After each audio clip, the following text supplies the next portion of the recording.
Hello. Good evening.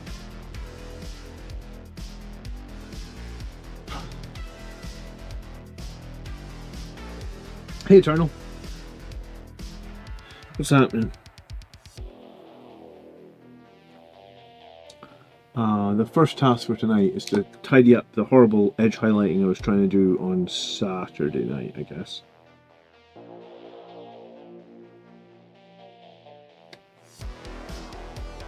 I always think my edge highlight looks worse when I'm using the magnifying room, making room for 11th edition. Yeah, I want to get this Dreadnought finished before 11th. I mean, possibly after tonight, or after a couple hours. What's the time? 8:30. Yeah, possibly tonight I might get to a point where I'm finished edge highlighting and it's been tidied up. And I'm ready to just slap some washes and then I'm ready for transfers. So maybe this is the penultimate session on this Dreadnought. That would be nice. I do have a lot of messy bits of edge highlighting to deal with tonight. Did you check out any of the new Games Workshop stream?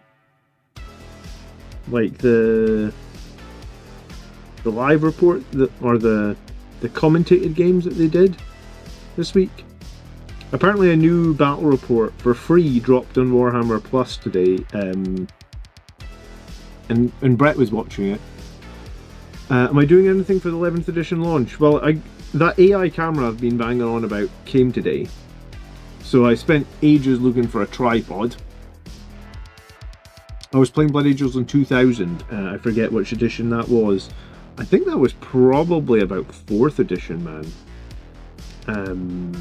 Because 2nd edition was like mid-90s.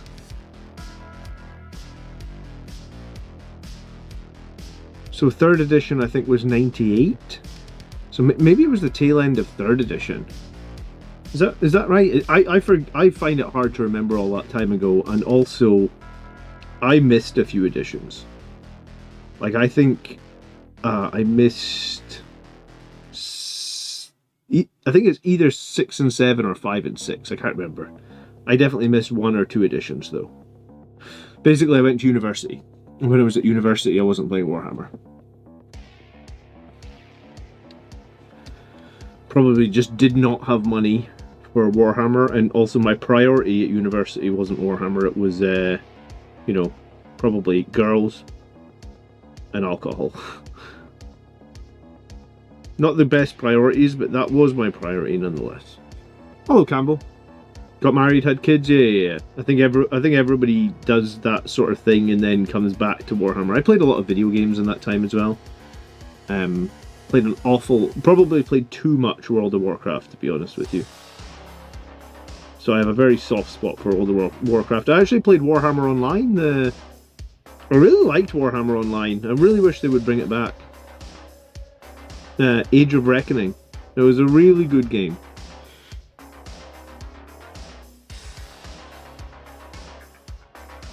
But yeah, I tried to watch the Games Workshop stream this week. And to say I was disappointed is an understatement, honestly. Hello, Mephist. Married with kids, you call yourselves wargamers? We try. We certainly try, Eternal Crusader. My wife's actually very good like that. She lets me go. Like, I could play more often than I do. I just don't, because I think it's unfair to her to just leave her with the kids so as much, right? But like, she would let me play more often than I play. And like Andrew always tells me, he's like, just play more, your wife's okay with it. And I was like, yeah, she is okay with it, but at the same time, it's nice to have a bit of respect for your family, right? So, Foz, good evening, Foz. They should outsource the teams that are better at showcasing war games. Yeah, I kind of agree. So I tuned in to watch that stream. I was very excited actually, because obviously like the first game of 11th edition, and the first game was getting played by one of my favourite, I don't know what you would call it, like a Warhammer 40k host, right? Like Adrian from Tabletop Titans. I honestly think he's one of the best 40k people on YouTube, right? Like his demeanor just always seems like friendly and fun, and I really like Tabletop Titans. They've even been kind enough to shout out my channel, like I think once when they were talking about Blood Angels, maybe twice, but definitely once. Because someone asked a question on Tabletop Titans, they were like, Blood Angels Commander does this, and they were like, oh yeah, we know the Blood Angels Commander. So I was super excited. I was like, oh, it's Adrian from Tabletop Titans. He's like my favourite person to watch. Like if I'm watching a battle report, I would say he is my favourite person to watch. And then like 10 minutes into the stream, like we haven't heard from him once. He's just playing in the background and the commentators are like commentating over. And I was like, you literally have one of the best personalities for 40k, and like we're not getting to hear what he says, or we're not getting to hear any of his strategy. So I actually turned off the live stream after like kind of like 1.5 turns. I don't think I made it to the end of turn 2. But yeah, so they put out another battle report today, apparently on Warhammer Plus, where like you actually get to hear from the players. And it's free, even if you don't have a Warhammer Plus subscription. It just came out like 4 o'clock today, and I didn't, you know, I was at work today, so obviously like I haven't had a lot of time since I got home. It's been kids' bedtimes and stuff like that. So, but I fully intend to check out the battle report where we actually see the rules and hear from the players, because I feel like that was really missing in the reveal stream. I don't know if it's that I don't care for commentators. I just think that you know, you want to hear what the players are thinking. You want to hear what the dice rolls are for. You don't want to be told afterwards, oh, he shot the Melta and then he missed, you know? Like, I want to know that, you know, like, here's my multi-Melta, hitting on 4s, you know, or hitting on whatever it is, and then you actually get the impact of the dice rolls. Audio was not GW's strong suit recently. Yeah, do you know what? My new camera that came today for our battle reports also came with a new microphone. My track record for buying good microphones is really, really bad. I feel like every time I buy a microphone, somebody tells me, John, you've bought the wrong microphone. I think it's really hard to know what microphone to buy. So anyway, I've got a new microphone. I got it today. I haven't tried it yet, but it's for our live battle reports. And also we've got an AI camera for the live battle reports as well, so hopefully it's going to be able to like zoom in on things and make the live battle reports feel a little bit more interactive in real time. Hello, Go For It Painting! So yeah, audio is not my strong suit either, but I'm working on it.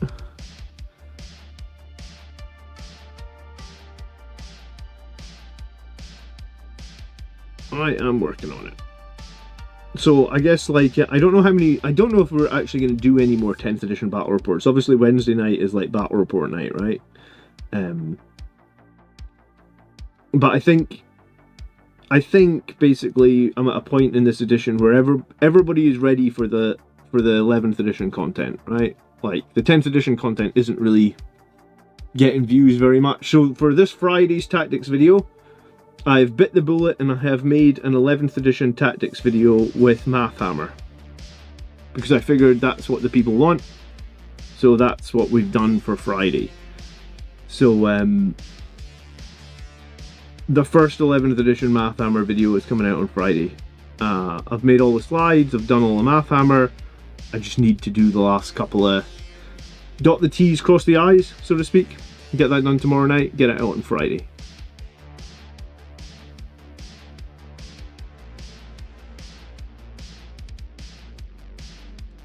Everything I knew is out of date or forgotten.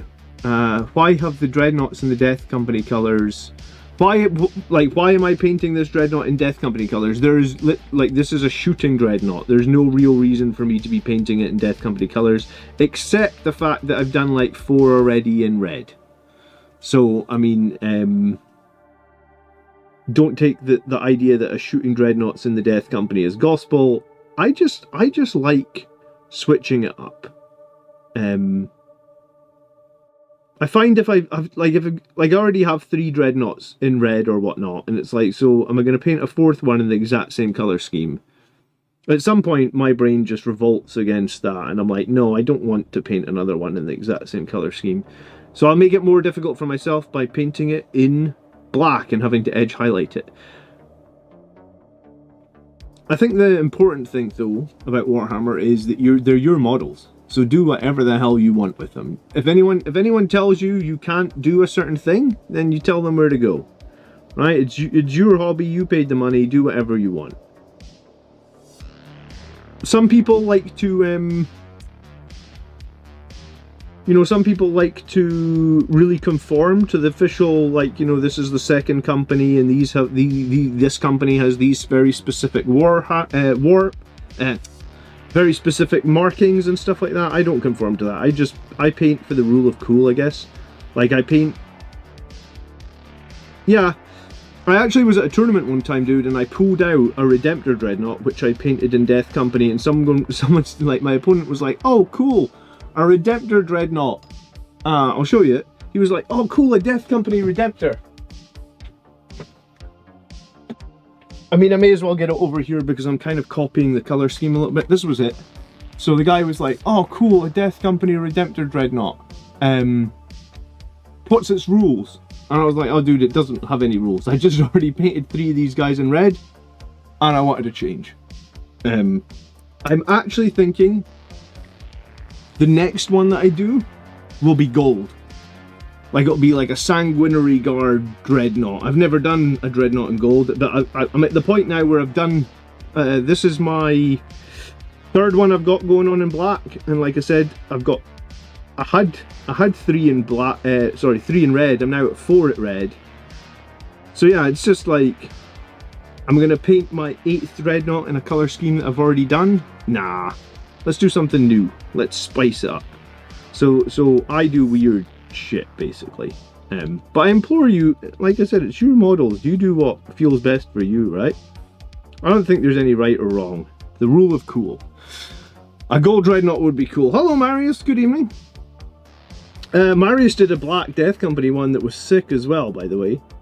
But it was an actual Brutalis. It was like the melee version of the dreadnought.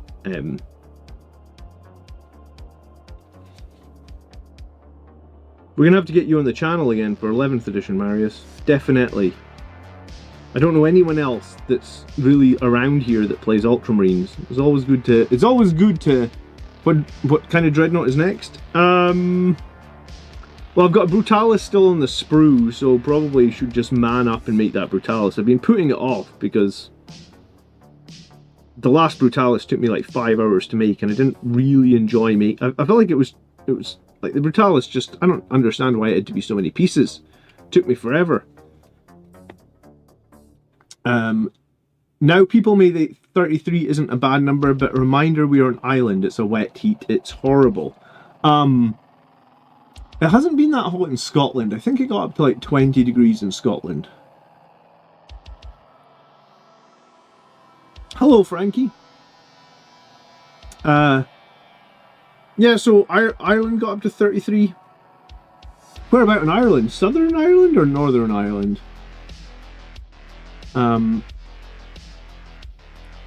Nelcross has said, seeing the Black Ballistus has inspired me to make a Black Ballistus as well. Yeah, Scotland doesn't get very good summers. But do you know what? When literally everywhere else in the world is melting and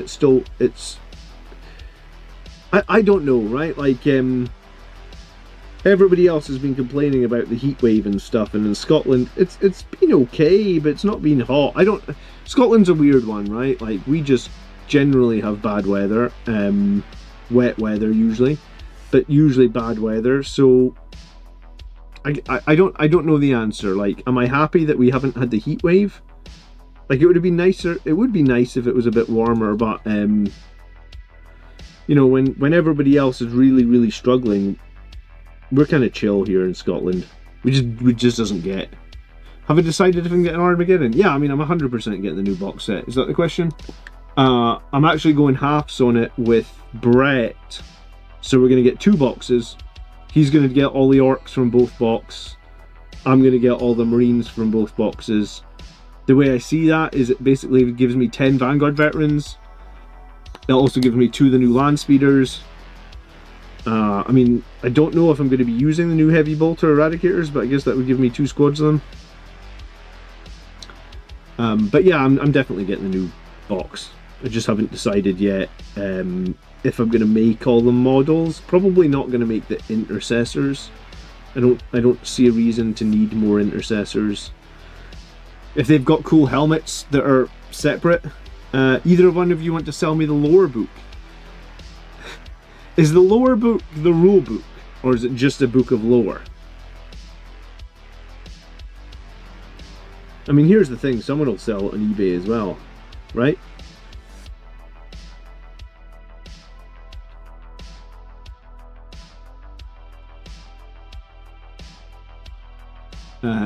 Everywhere else is hot right now. SoCal is 20 degrees.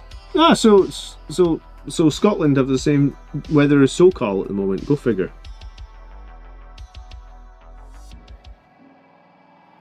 But yeah, it seems like every year we just keep breaking records for the heat. But it's been quite. You've got to remember, I am right at the north of Scotland, though. Like, if you go 5 miles north of me, I'm in the water. I'm in the sea. I'm in the North Sea. If you go 5 miles north. So it's not just like I'm in Scotland. I am north of the wall. Like, you know, we're far enough north here you can't even see the wall. And, you know, the wall's like the wall from Game of Thrones, if you were unclear. Like a 100-mile high wall, you can't see it. Not to sound mean, but when are you going to get round to painting all those models? Slowly. And surely, I don't know, man. I mean, I get models battle ready very quickly. It's just getting them finished that's the problem, right? Like, you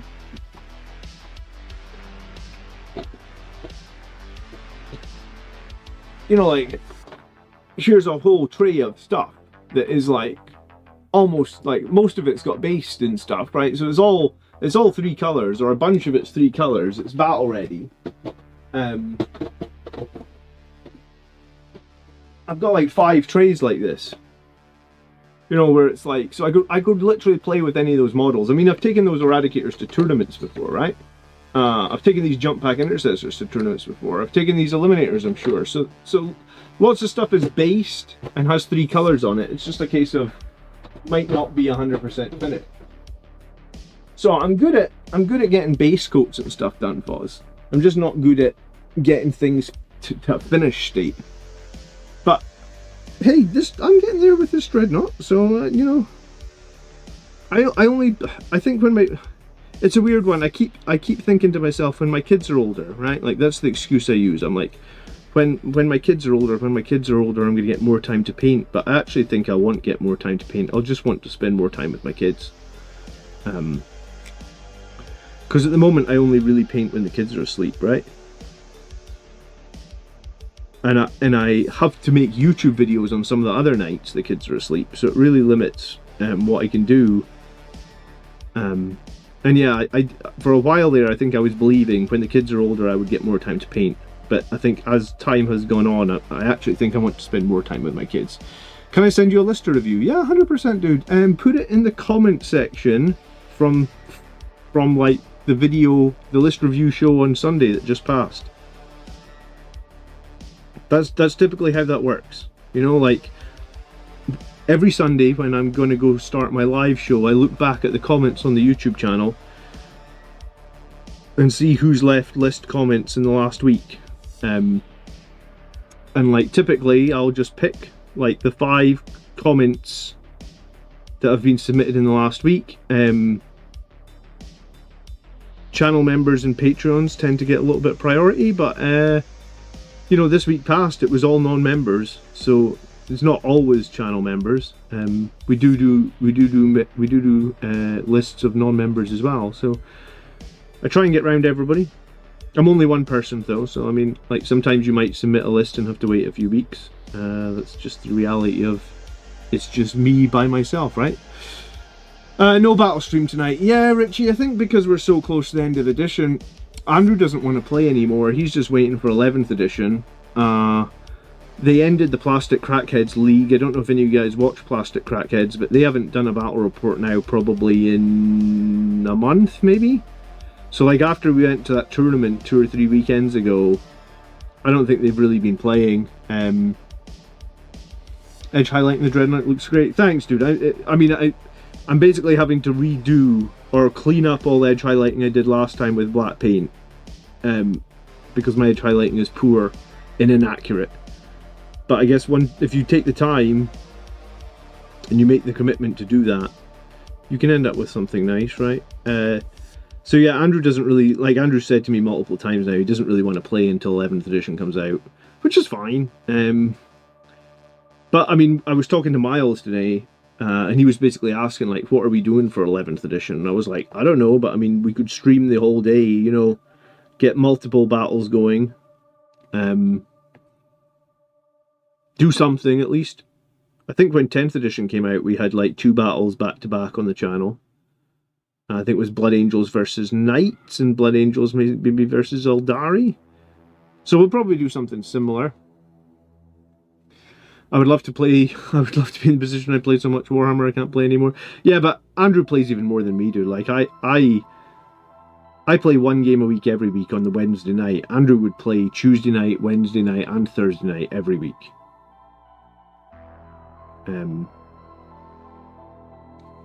Which I think is a lot. I think if I try to play Warhammer that often, I might even get bored of it. But I can't anyway, because I have this new routine where I go to the gym midweek now, and I don't really want to give that up. It's been helping my mental health.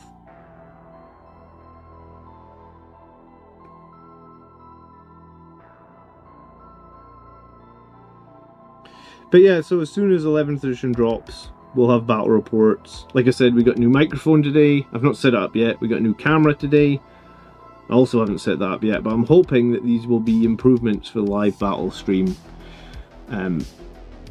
Your office sounds to be a fun place to be when you all play Warhammer together. You would think, right? But we still have a job to do, and we still have work to do 9 through 5. So there's still a lot of, like... Yeah, it's nice that everybody hangs out and plays Warhammer in the evening, but, you know, during the day, I mean, most days we don't really talk about Warhammer during the day. We talk about work and the day-to-day and stuff like that, I guess. Still got to pay them bills, right?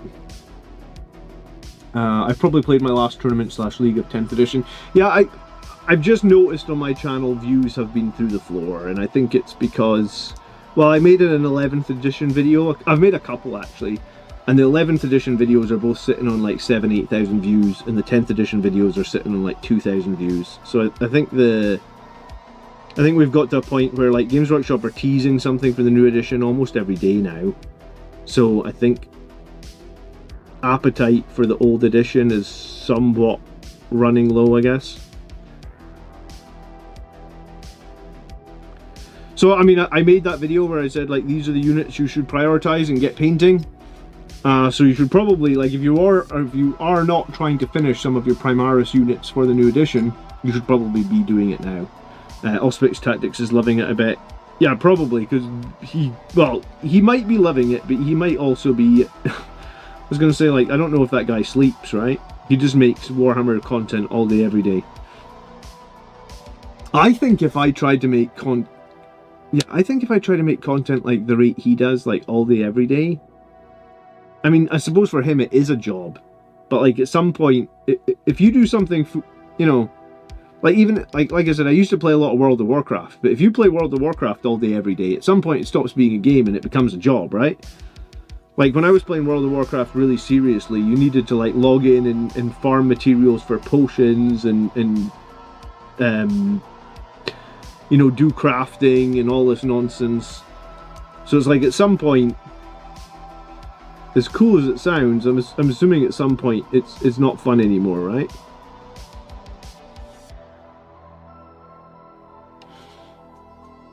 I missed the painting priority video. Yeah, I think I mean, maybe it was as much a... I think it was like how to prepare for 11th edition might have been the name of the video, Matt, where I just went through basically all the Primaris models and said which ones I think were probably going to be worth getting ready for the new edition.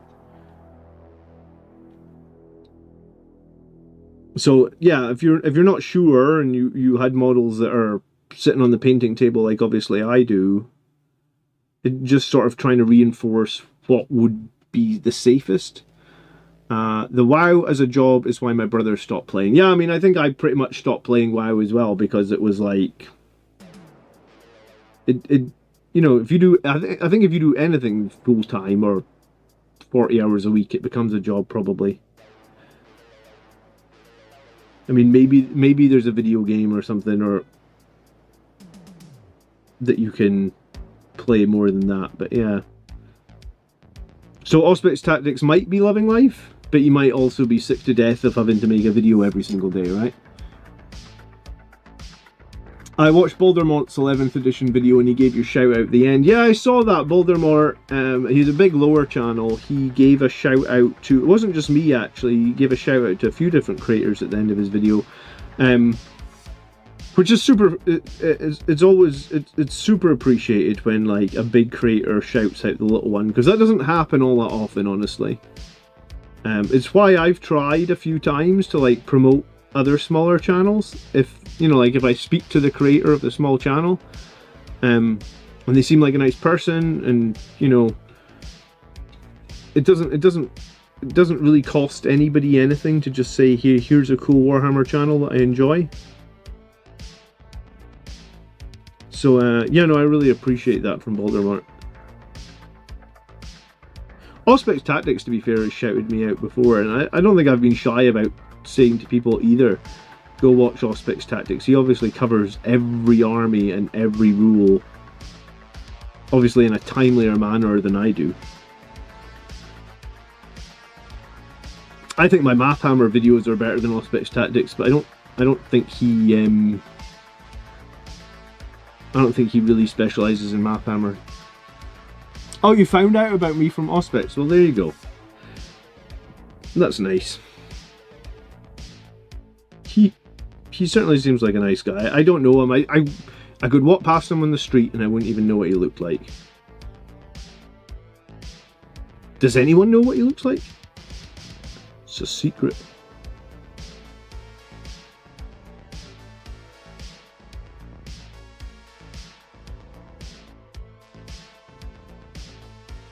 As much as I hate edge highlighting, there's something very satisfying. You know, like that bit in the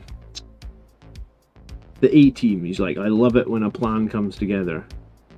When you finally get to the point where I'm at, where you can start tidying up all the little bits. Oh, all you guys found out about Auspex. Auspex is giant though now. I saw the other day he's like over 400,000 subscribers. I think I remember congratulating him when he got to 100k.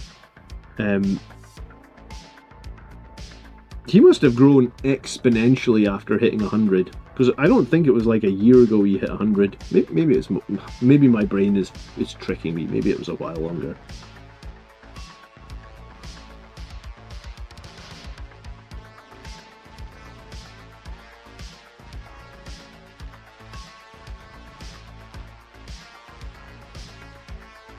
It causes part of your soul to die, but seeing it on a shelf or the table makes it worthwhile for me.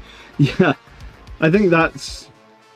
Like, I'm really proud of that other Redemptor Dreadnought, the black one I showed off at the start in the stream, so I'm sure I'll be proud of this one too. Just when you're doing it, especially when you make a mistake or whatnot with the edge highlighting, and it's like the precision to just go and fix it all. It's nice though, isn't it?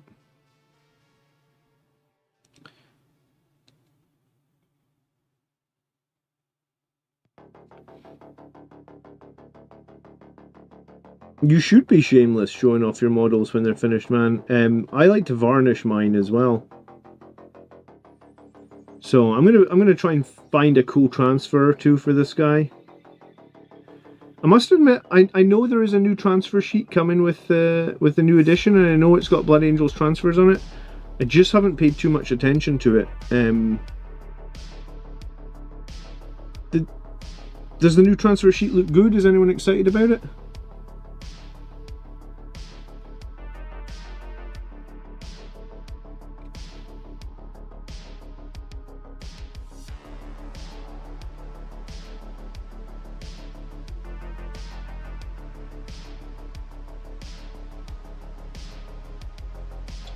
They posted it in one, I think, maybe on the, you know, am I struggling to speak or I'm getting too excited tonight? I think it was in one of the community articles where they talked about like what was inside the Armageddon box. They showed off a transfer sheet that definitely had like a decent amount of Blood Angels transfers on it. I don't think the previous box was all Ultramarines. I'm sure last edition's box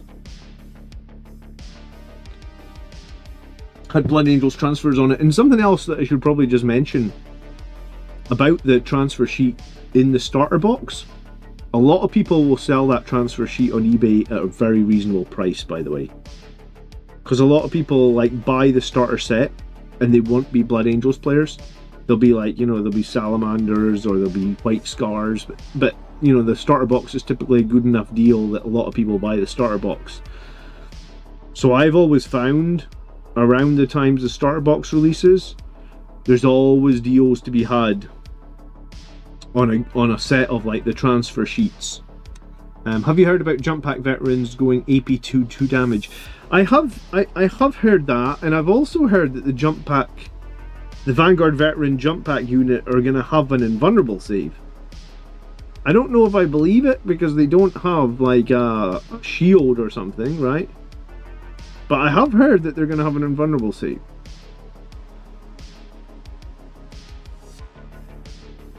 I mean, if they have an invulnerable save, that makes them quite different to Jump Pack intercessors, right? I just don't know if I believe it, but that's what I've heard. That. How hard it is to not use your tea to wash the brush? I'm sure I've done it at some point. I mean, I'm sure I've eaten paint at some point. I think one of the times when I was painting with my kids, my little boy, he must have been about 2 at the time, he had a giant bit of paint on the paintbrush. And I was like, Mike, you know, I said to him, like, Michael, be careful, you're going to spill that paint. And he just ate it. Like, the whole giant bit of paint. And I was like, okay, so he's going to have, like, it was bright green paint as well. I was like, he's going to have green poo for, like, a week, I guess. So, tell my wife, like, if he has a really bright green poo, don't worry. He just ate a bunch of great, like, you know, kids' paint. I think the kids' paint is actually made where it's, like, non-toxic and stuff like that, right? But I'm sure I've done it. It might make folk question you using Sangregard. I mean, you might just see more of both, right? You might see lots of Jump Intercessor, Vanguard veterans, and you might see lots of Sangregard. I don't know. I don't know, but I've that's a rumor I've heard.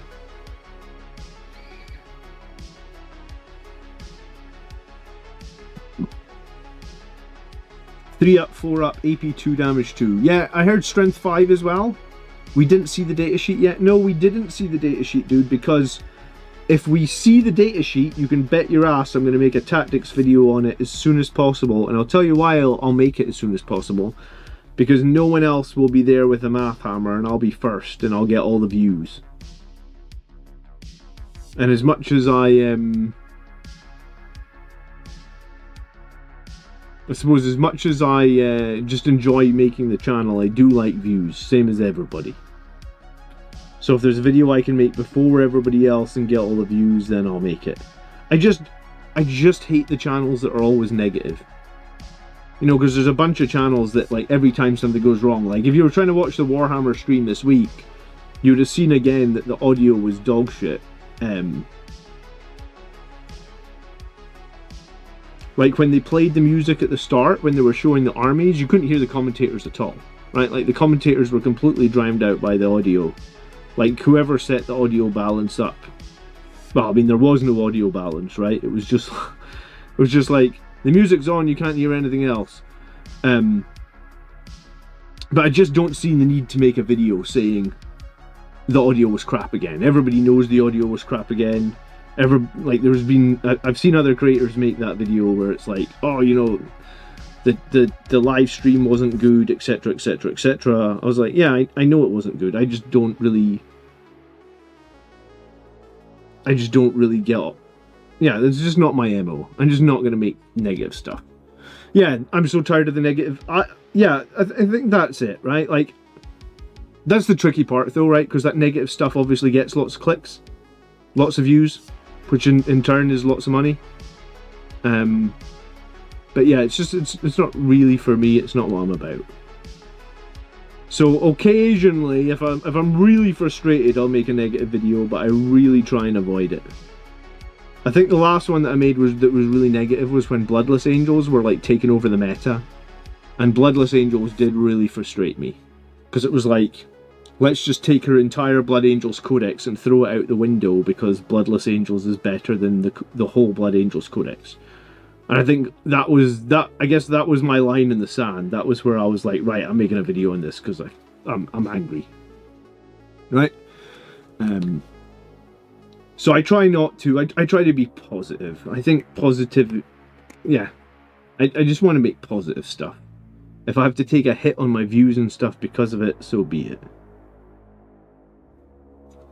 At least with me, you know what you're gonna get, right?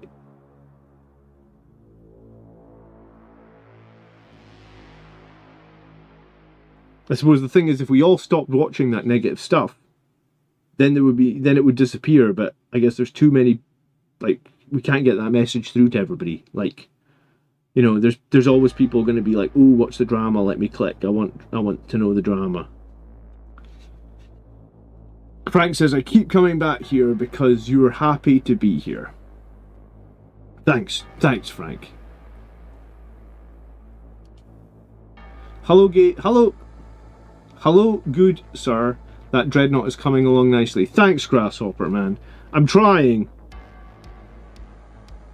I'm certainly trying. I'm going to do a gold, like, I don't think I'm going to do another dreadnought straight after this.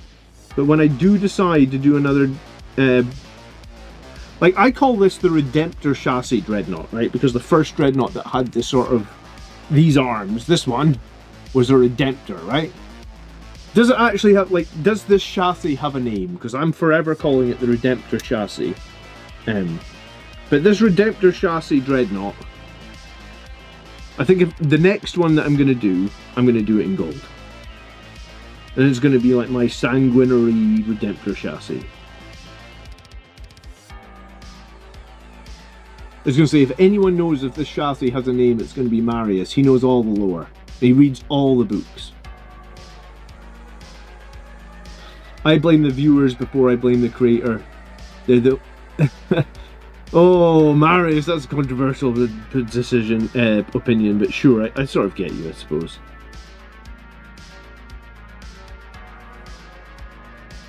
I sort of get it. What are you painting anyway? Chat, tell me, what are you guys painting for 11th edition? What needs to get done? When I see a video title that says 11th edition was doomed at the start, and the video is just about how the live games weren't narrative enough, it makes me cranky. Who put that title up? Did someone make that video, 11th edition is doomed? Could I see some of your other favourite models?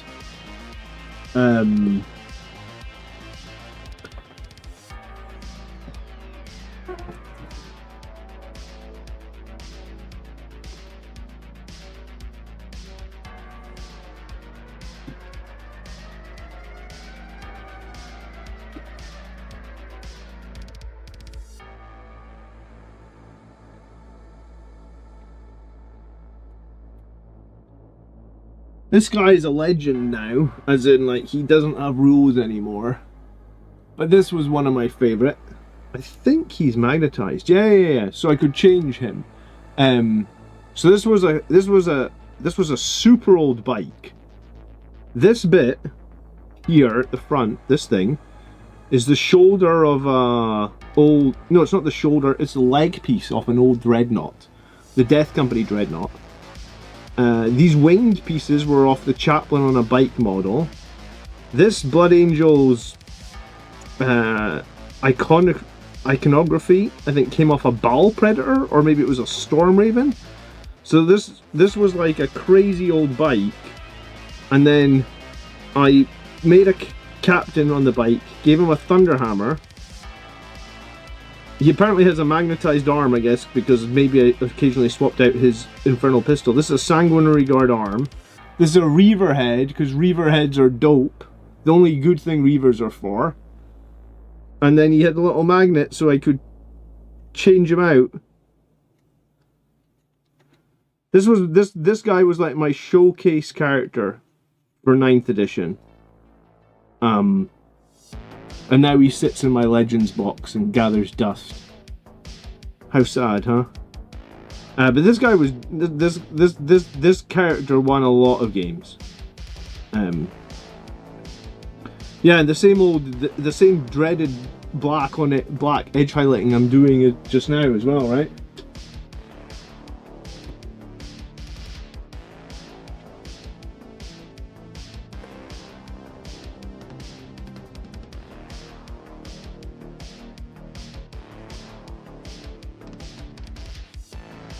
The old, trusty, what was this? Contemptor Dreadnought? Again magnetized. Again he sits in the display case. Double las cannon. Chain fist? Is this a chain fist? I guess it's a chain fist. It's been a while since I played him. Magnetized cyclone missile launcher. Yeah, another one that sits in the display cabinet gathering dust. Sad times, man. Well, I guess we're going to find out what's going to go to Legends this edition, huh? The bike looks awesome. Yeah, I think doing unique conversions is probably the thing that I enjoy the most. I feel like I'm not the greatest painter. I feel like I'm good at doing conversions. So, like, I just get into the model and I just get at it with, like a drill or with, like, a Stanley knife. And I just hack the bits off until I'm happy. And I think until you've done that the first time, you'll never feel confident. Sometimes I don't even feel confident now, but I'm just like, I will just hack apart models, chop bits off them left, right, and center until I feel like I've achieved whatever whatever I was trying to achieve. Did I ask if you guys could get 2 seconds tonight? If you could leave a like on this video, that would be really appreciated. For anyone that joined the stream a few minutes later, this weekend, this Friday, my tactics video is the first 11th edition Math Hammer video. So my videos on Fridays, they always go out at 1 PM UK time. So that's like 5 AM, I think. 5 AM West Coast America, or Pacific time, I think is the correct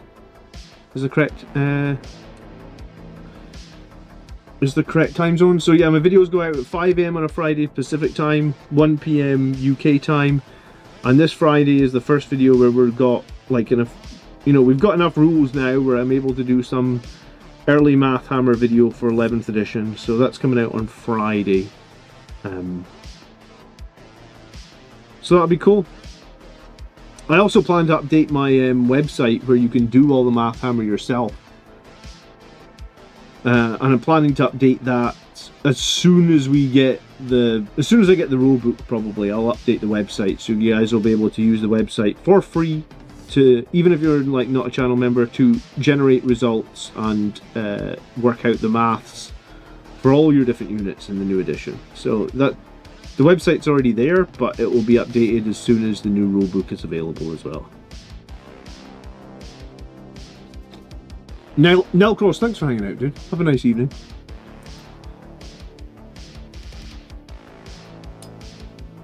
Sorry, Jason, did I say hello to you? How are you? What did the traffic light say to the car? Oh god, Jason, it's dad joke time. Is it 1 PM UK on Friday? Yes, it is 1 PM on UK on Friday. Traffic light, car. I don't know, what did he say to the... Look away, I'm changing. That's a good one. It just reminds me of like my kids. My daughter said to me today, she's like 6, she said, Dad, when life gives you lemons, make lemonade. And I was like, where on earth did that come from? But it's true, you know. I thought to myself afterwards, yeah, that's true. If you're having a tough time, I'll take a late lunch. Yeah, I always have to take my lunch break at 1 o'clock to put my video live. So like sometimes I'm really hungry on a Friday at like 12:30. Take care, Marius. Thanks for hanging out. So like sometimes I'm really hungry on Friday at like 12:30, but I need to wait until 1 o'clock to put my video out at 1 o'clock.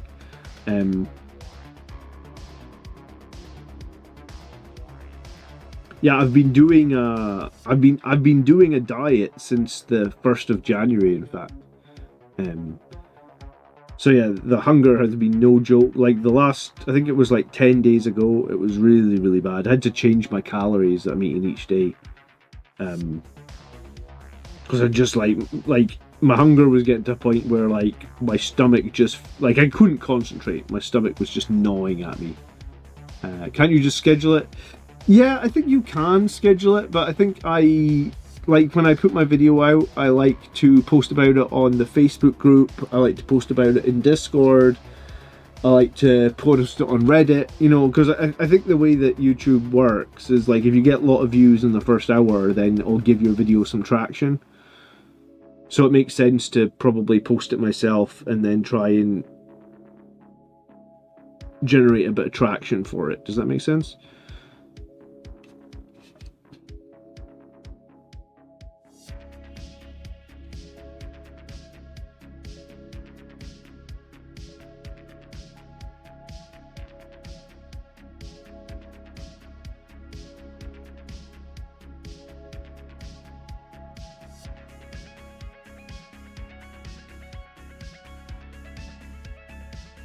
There is a way to auto-post socials, but I think you have to pay for the tool, man.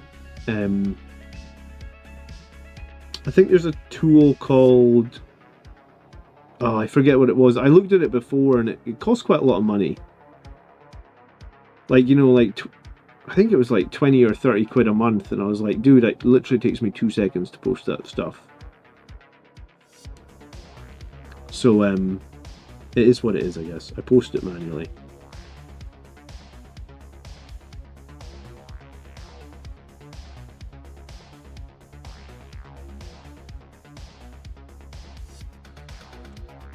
Hello, Mr. Devious. How you doing, bro?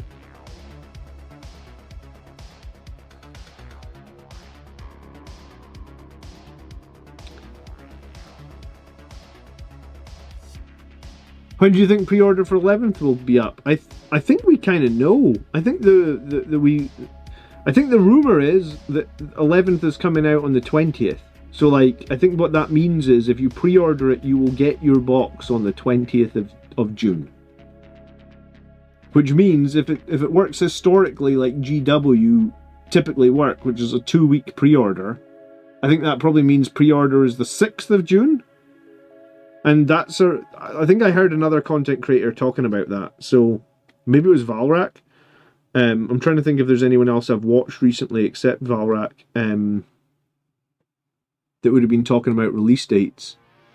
I don't think so. So maybe it was Valrak that said it. And he's usually on the money, right? Like, I'm convinced that... I was going to say, I'm convinced one of two things. I'm convinced either Valrak has a mole in Games Workshop, and the mole is like... Because Valrak seems to know every rumour before it happens, right? Or Valrak's the mole. And he's he's employed. I feel like this is highly doubtful, but he's employed by Games Workshop to you know, like, leak the stuff to his 200,000 subscribers or whatnot to build hype. I really feel like that's doubtful. So I really feel like it's Valrak has a mole. You know, like, many Bothans died to bring us this information, sort of mole.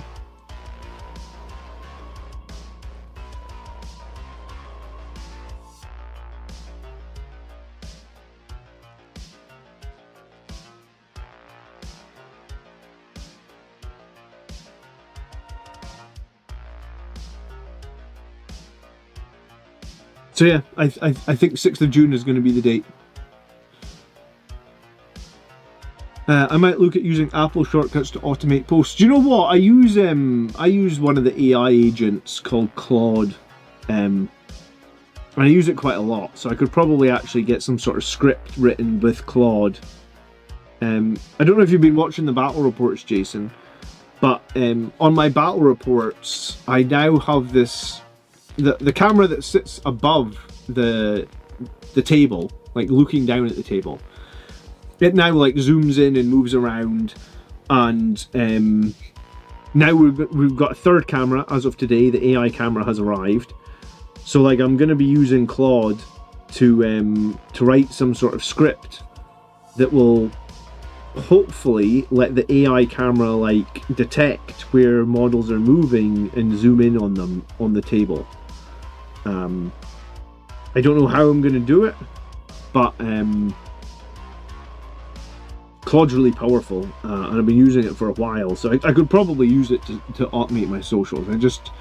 I guess I just don't always think about it, or it's maybe that thing where I'm always doing, like, if you've got a job that you just always do, you don't always think that, like, oh, I could be automating this job, right? Maybe. I need a sanguinary. Yeah, I feel like I need a. I was talking about it earlier. I feel like I need a sanguinary brutalis or a sanguinary dreadnought next.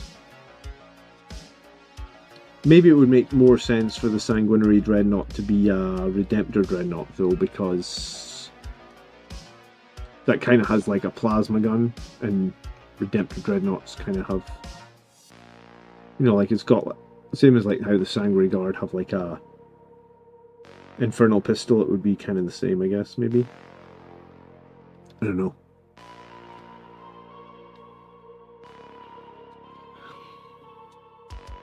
Man, for some reason, I think it's my hay fever. My nose is so itchy tonight. It's driving me wild.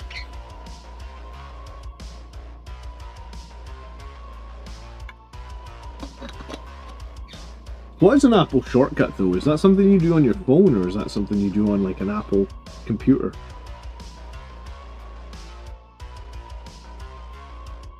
I keep thinking about getting an Apple computer, but I've never taken the plunge. I mean, I don't really play games on my computer, so... I mean, I do sometimes, but not very often. So I was thinking, like, maybe an Apple would be better. I'm working on a dreadnought to show that the Marine inside was a member of the Death Watch. That's a cool idea. I am one of the few Primaris models that I didn't buy yet was the Tactical Warsuit. That would have been a good one to show, like you had a Death Watch model inside. Don't do Apple, it's bad. People have very strong opinions about Apple, don't they? I don't really care, I just use what I use, man. I think, I know there's like a war going on with big tech.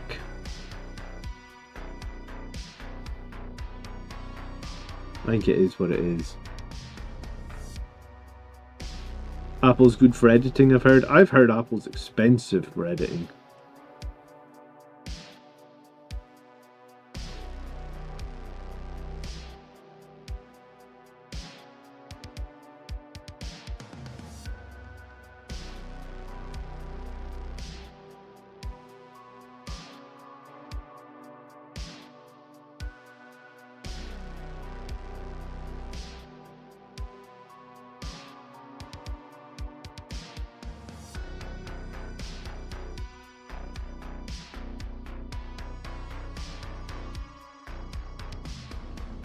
Yeah, I'm worried about how much big tech are listening to us at the moment, man. You know, like, how many times now do you have a conversation or something, and then you go into your, like, Google search, and the conversation that you had is already, like, getting auto-completed into your Google search. Like, that's scary. Someone was, like, talking about Mars the other day in my workplace, and obviously, like, you know, there's a lot of talk about Elon Musk and Mars. Like, do you think they can colonize Mars? Do you think humans can get to Mars? And, like, I don't know a lot about Mars. Hello, Gareth, how you doing? So, like, I was going to Google something that someone was talking about, because I was like, you know, like, I guess I just didn't know and it was like, they were literally having a conversation on the other side of the office about Mars, and when I click in Google and start typing it, like, auto-completes the question about Mars. I'm like, oh my god. What device is even listening to our conversation right now? Because something fucking is. And that's in, like, real time. I was like, yeah. Big tech. They're listening to everything all the time. They might not be listening to my stream, but it seems like they're listening to an awful lot of stuff.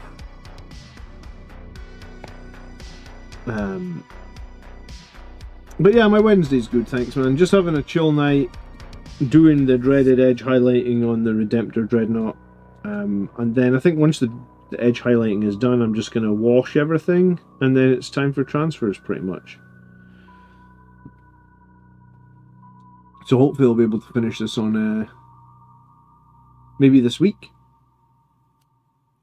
I used to post every time I finished a model on X, but it feels like it's been ages since I posted a completed model. This cape, this is a 3D printed cape, and at the time I thought it looked pretty cool, and now that I'm realising that I have to try and paint the damn edge highlighting underneath the cape, I'm realising that this cape was a bad idea. I don't know how the hell I'm getting my paintbrush in there effectively to paint that damn cape.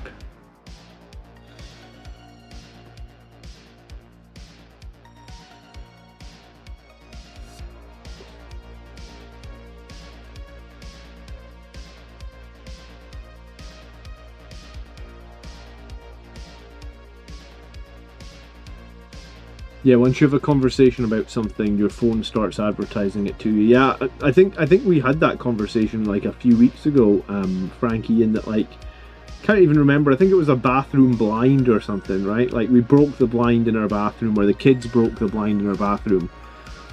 So it's like me and my wife are having a conversation about we need to get a new bathroom blind. And then, like, you go to Amazon.com on your phone, and, like, right there on the front page, it's like, we think you'd like a new blind. Like, no shit, because all the Alexas that we've got are listening to all of our conversations all of the time. Have they even, like, have they admitted that that's how Alexas work? Because I'm like 90% sure that's how they work.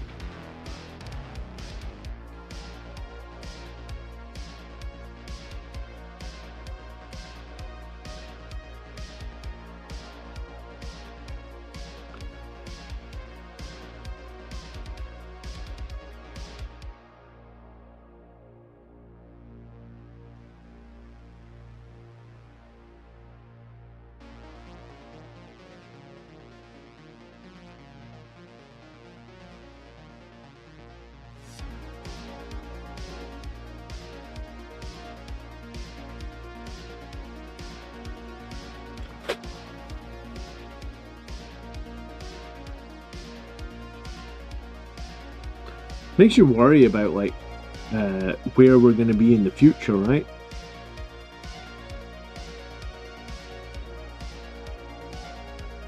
I'm back from work shift. I need to arrange a game for this weekend. I'm thinking of Angelic Inheritors.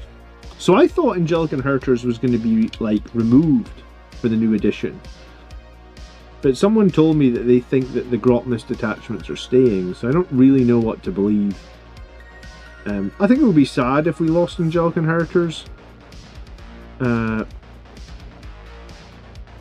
think that would be the detachment I'd be most sad to lose. If it's not listening all the time, how does it know when you say, "Hey Alexa"? Well, that's a good point, isn't it? So it is listening all the time, and it's populating your Amazon basket with anything that you talk about.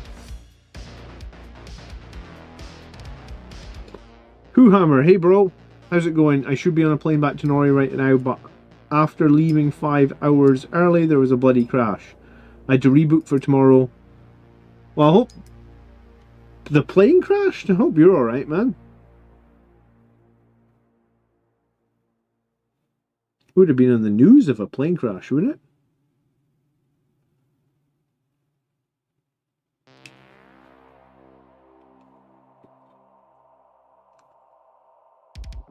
Where are you flying back to Norway from?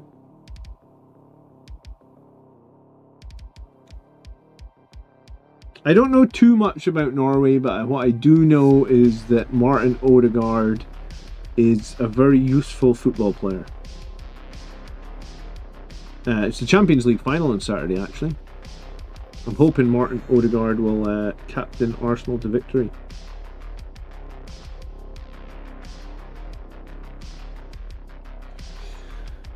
The grot misdetachments kind of saved our codex. Yeah, the grot misdetachments really did save our codex, because I think if we'd had to play Liberator Assault Group for the best part of 3 years, we would have all been very angry. I'm really worried about that new Death Company detachment, I must admit. Like the one where you've got to take a bunch of mortal wounds to get an advance and charge. That one sounds bonkers. Like, I don't think I'll ever take mortal wounds to get a D6 advance and charge. Like, that just does not seem like a... Like, I like to calculate my plays. It does not seem like a... It does not seem like it should be a... Yeah, I don't know. I don't know what I'm trying to say. I just don't think I'm going to take up to 4 mortal wounds for a D6 advance and charge. Or a D6 advance... Yeah, it's a D6 advance plus charge, right? I've played 2 games against people using 3 defilers. Dude, the defiler is so disgusting. Like, how can that only be 250 points? How about a D3 plus 3 advance and charge? I mean, that sounds a ton better. Still sounds pretty rough, potentially losing 2 models, but I mean, that does sound an absolute ton better. Because knowing my luck, I'm rolling a 1. I'm not losing 2 models for 1 inch. That's... I seem to have this thing every time I advance and charge where I roll a damn 1. Afternoon, Bearded Coyote. How's the beard? I don't even know if you've got a beard, bro, but I assume. If you don't, you'll just have to change your name to Coyote.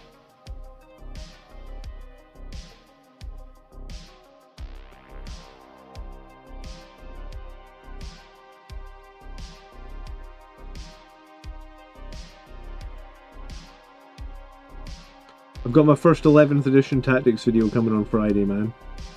I'm excited. I'm needing them to release a few more data sheets so I can make a few more.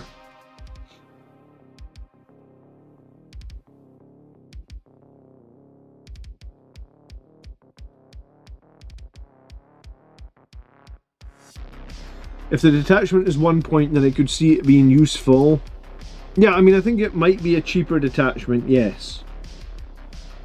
But it does seem like that's a very high price to pay for potentially a 1 inch movement.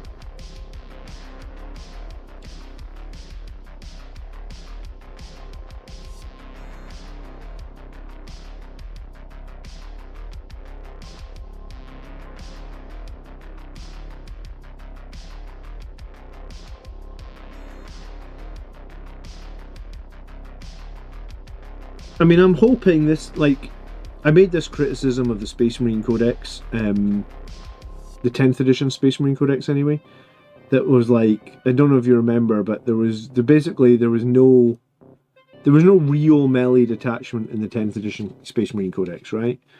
You got Stormlance, which is a fast moving detachment, but it's not really a melee detachment, right? You know, Stormlance I think has advance and charge, but it doesn't really have any way of making your melee stronger. So based on that, I would say it's not really a melee detachment, Stormlance. Like, it's a fast moving detachment, but I wouldn't go out and say Stormlance is a melee detachment. I think I stand by that. I mean, I played Stormlands to tournaments, and I think we've seen people take Stormlands to tournaments, and I think the best performing Stormlands lists were probably Ultramarines lists, to be honest with you. Did any other army do particularly well with Stormlands? I know Ultramarines did well with it, but I'm not sure I saw any other Marine faction do overly well with Stormlands, I guess. So, like, based on that, I think my argument is, I just really hope that the 11th edition Codex for Space Marines has at least one melee detachment.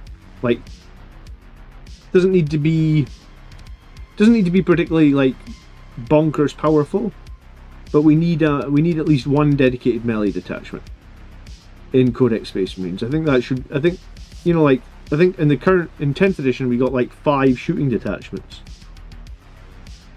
And then we got the first company detachment that was complete dog shit for the entire edition. I don't think anyone ever won a tournament using first company. I don't think many people even won a game using first company, honestly. Like, it was a dog shit detachment, right?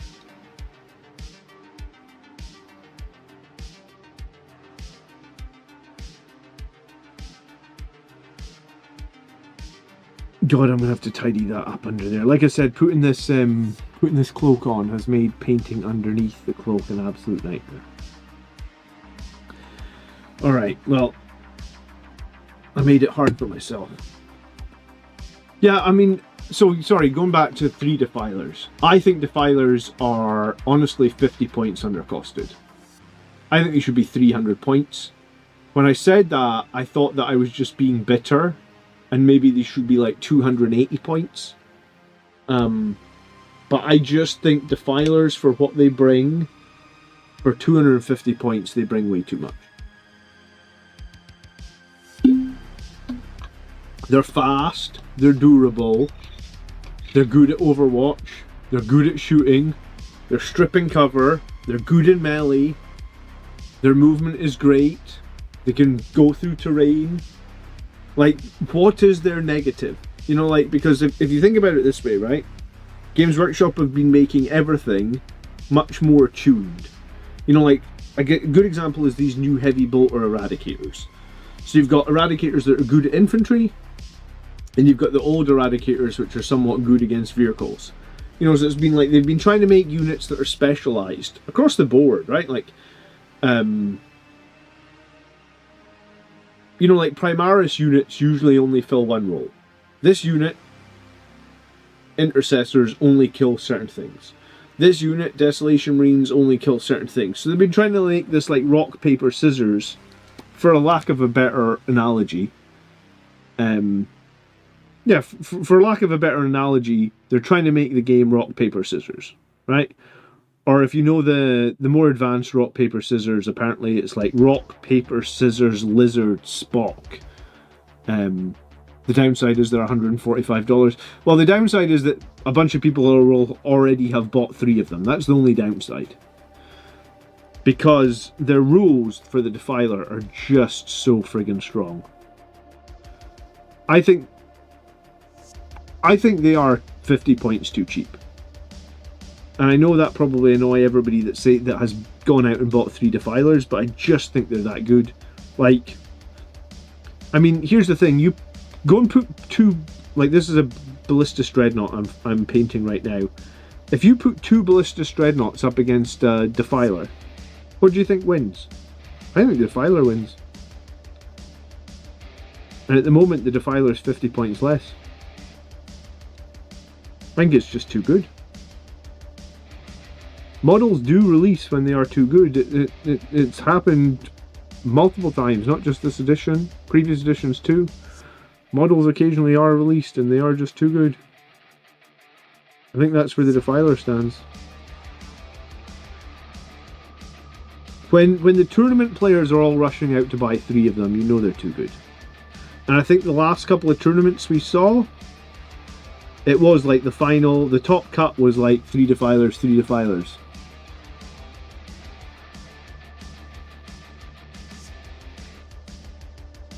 Charade Raven says, just got into Warhammer a couple of months ago and decided on Blood Angels, was instantly referred to your channel. Just wanted to say thank you for the help. I've got 1k points so far and I'm starting to work on 2k. Oh dude, who referred you? Thanks for dropping by. You know we have a Discord, right? So if you like to just chat Blood Angels with basically all the people that hang out in the channel, I think there's like 3,000 people in the Discord now. You're welcome to join our Discord if you aren't there already.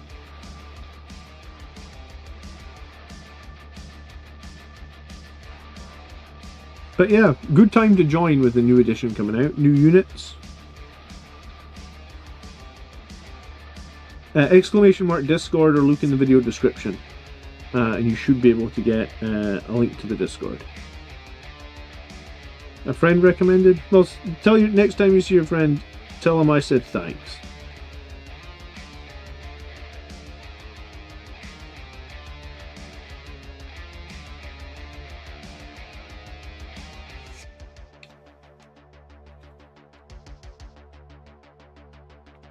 You need to join the Discord as well. Yeah, you do. If nothing else, the Discord also, I try and, every time there's like new relevant community articles, I try and post them over there as well. So we can try and like stay up to date on what Games Workshop are releasing for the new edition and stuff like that. I think I posted one today, the one about, yeah, the free battle report, that was it. Games Workshop obviously have announced that there's a free battle report for watching on Warhammer Plus.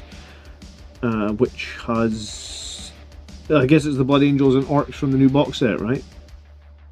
So if you'd like to watch a battle report, see those armies in action, you can do that now over on Warhammer Plus for free, which is nice. Not often in this life you get free lunch, is it? That's what they say.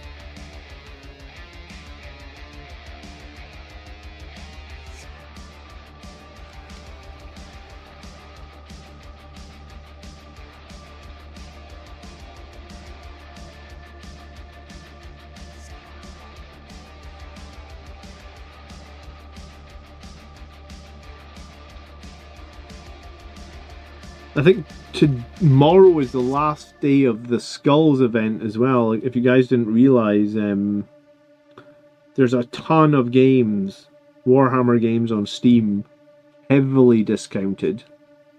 I think one of my buddies said he got Space Marine 2 for like 16 bucks.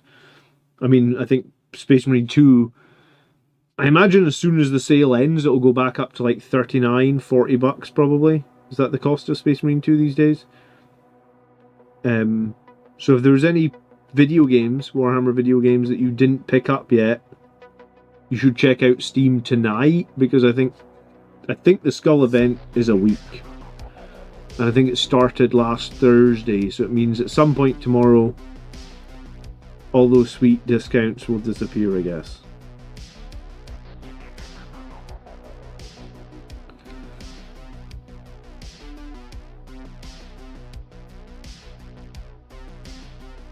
I always like picking up video games when they're cheap, man. I feel like if you wait, you can always get video games cheap.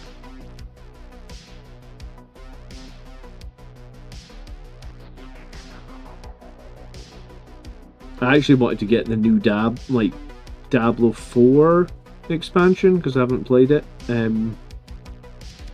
I'm just going to wait until it's like 20 bucks.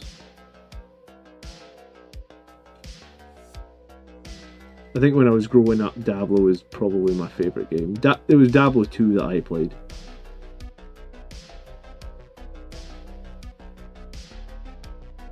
I always thought that if they did like a really good Diablo 40k game, that would have been cool.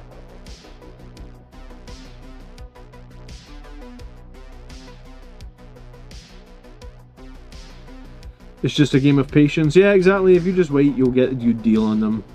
They all do it. I mean, I think after that first year of like when we got Steam sales, you know, it's like this you can almost guarantee a Steam sale like every Christmas, every Halloween or whatever. There's always a big Steam sale. Just there's websites now that track the prices, so you can just like look at what the prices were in the last sales. So yeah, I always kind of wait and grab something when it's cheap. But yeah, so if you didn't pick up your Warhammer games, I did have a look this time round. There was just nothing. I've got Bolt Gun, I've got Space Marine 2. I am excited about Dawn of War, but they haven't said if the new Dawn of War has like a online. They've said it's got online play, but they haven't said like, is there a ladder? Is there matchmaking? How does the online play work? That's what that's the only reason I didn't pre-order. I would like, because you can save 10% on the new Dawn of War, but I'm not doing it if it doesn't have match play. I'm not interested, I guess.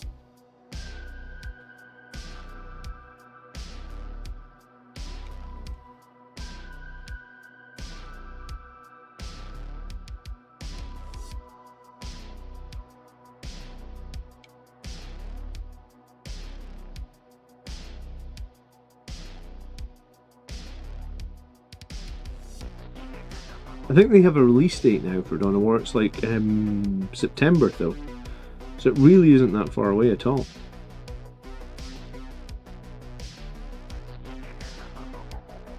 I was thinking it would be longer, like when they announced it.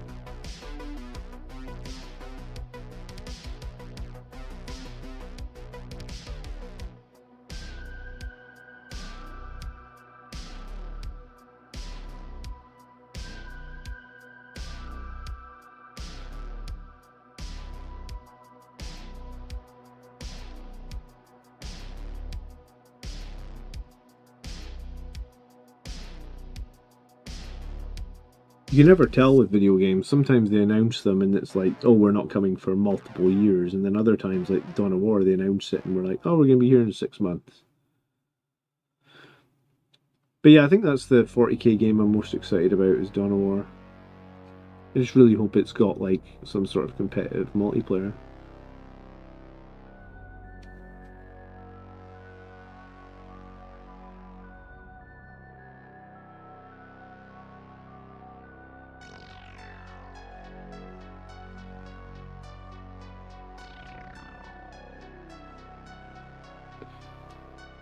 I've been hammering a lot in Space Marine 2 with the new update. Yeah, it was that Purge update.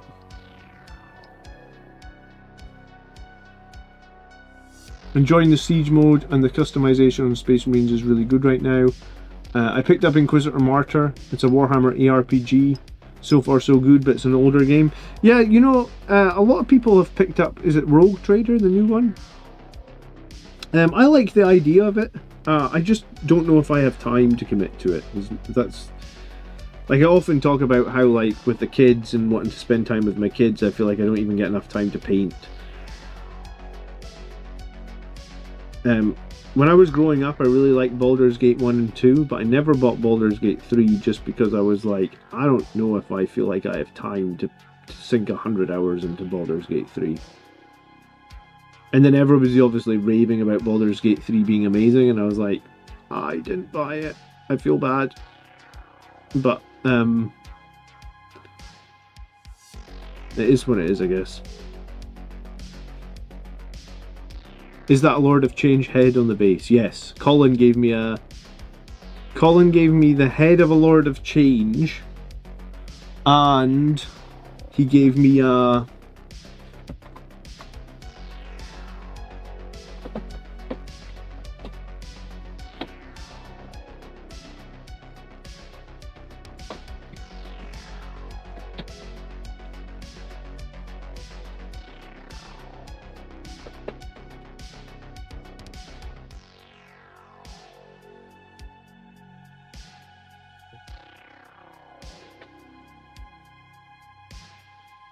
and he gave me the head of a Bloodthirster, like the spearheads off his greater demons.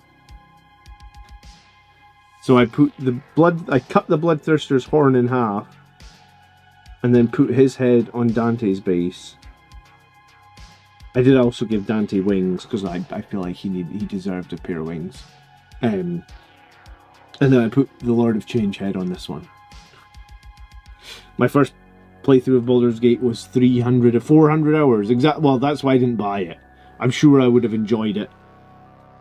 400 hours. I get like 2 hours of gaming a week, so it would take me like 4 years. I'm sure I would have enjoyed it. Maybe it's a game I'll play when I retire.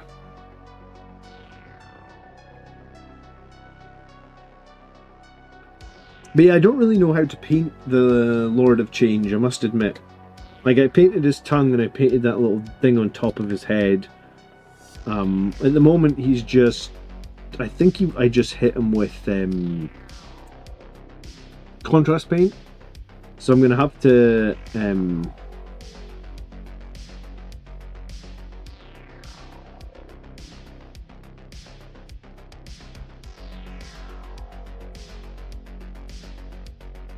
I'm going to have to get like a photo reference of someone that actually knows how to paint Lord of Change and copy it.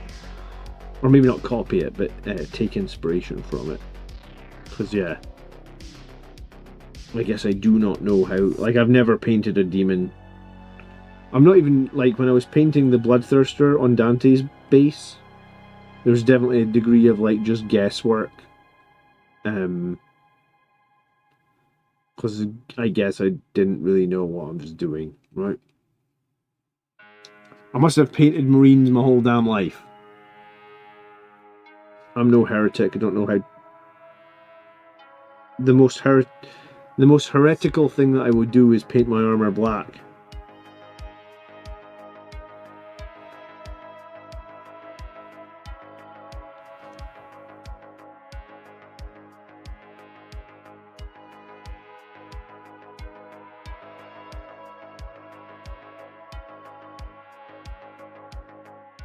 Yeah, I mean, I heard so many people talk about Baldur's Gate 3 and how great it was.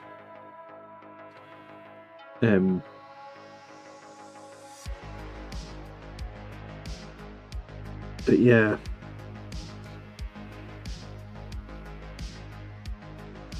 Joe, I have been playing with my kids though is Marvel Cosmic Invasion. We love that game. It's like Streets of Rage, but with Marvel characters.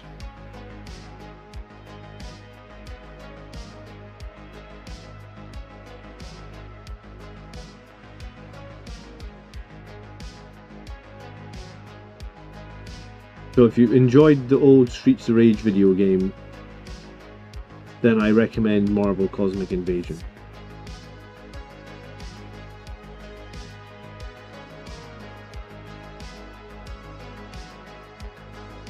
So yeah, the 20th of June is a Saturday, I think. So unless anything comes up, and if that is the release date, sounds like a blast. Yeah, just check it out on YouTube. Like, I think you can get it on the PlayStation for like $20, and it's well worth it. If you've got kids that want, like, my kids are young enough that platformers are better for them. So Lewis says 20 minutes in, hated how clunky the inventory was. Modded to fix the issue. Back in dialogue options then started to annoy me. I refunded it and watched a playthrough. Great story. I find the game plays like arse. I think I've got probably somewhere in this room the original Baldur's Gate discs for like the first one.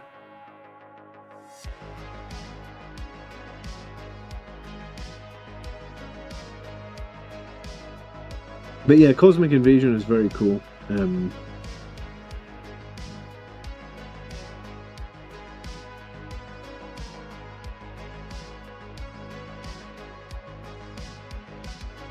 So yeah, my kids are at the age where platformers are but yeah, that's why I think that I really thought for a while, naively, I think that when my kids get older I'll have more time. I don't think I'll have any more time.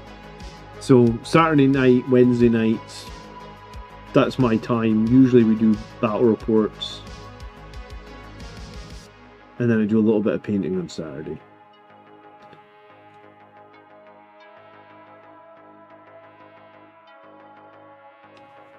I think if you're ever thinking of having kids, they're the. I think it's a, honestly, I think it's a great. I think it's a great thing to have kids, but you just have to realize that you just give up a lot of your own time.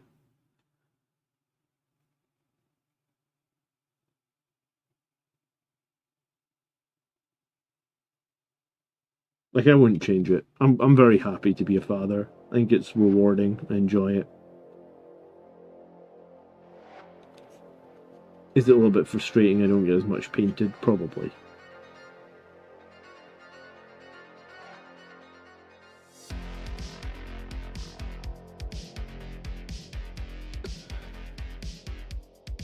I've been playing Teenage Mutant Ninja Turtles 2, Turtles in Time with my lads. So that sounds right up our avenue. That's the super old one as well, right? Yeah, that then if you like that, yes, you will love Cosmic Invasion. We don't have Turtles in Time, but we have one of the old Turtles games. I forget the name of it. I think it was the one that was on the arcade machine, honestly, all those years ago.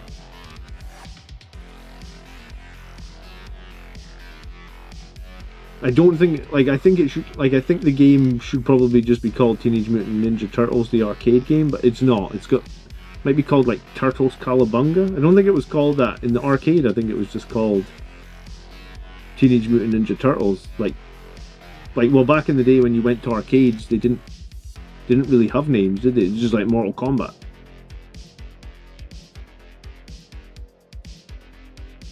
It was just a Mortal Kombat machine in the arcade. You played what was ever on it, right? Yeah, they re-released it with Shredder's Revenge. No, we haven't. I know Shredder's Revenge. We haven't been playing. We've been playing the one that literally is the old levels from the arcade. Because I remember the first level of the arcade, you fight like this drill thing, and then you jump out the window, and Shredder like jumps out the window with April. I remember playing it in the arcade when I was like 10 years old, so that would have been like 30 some years ago.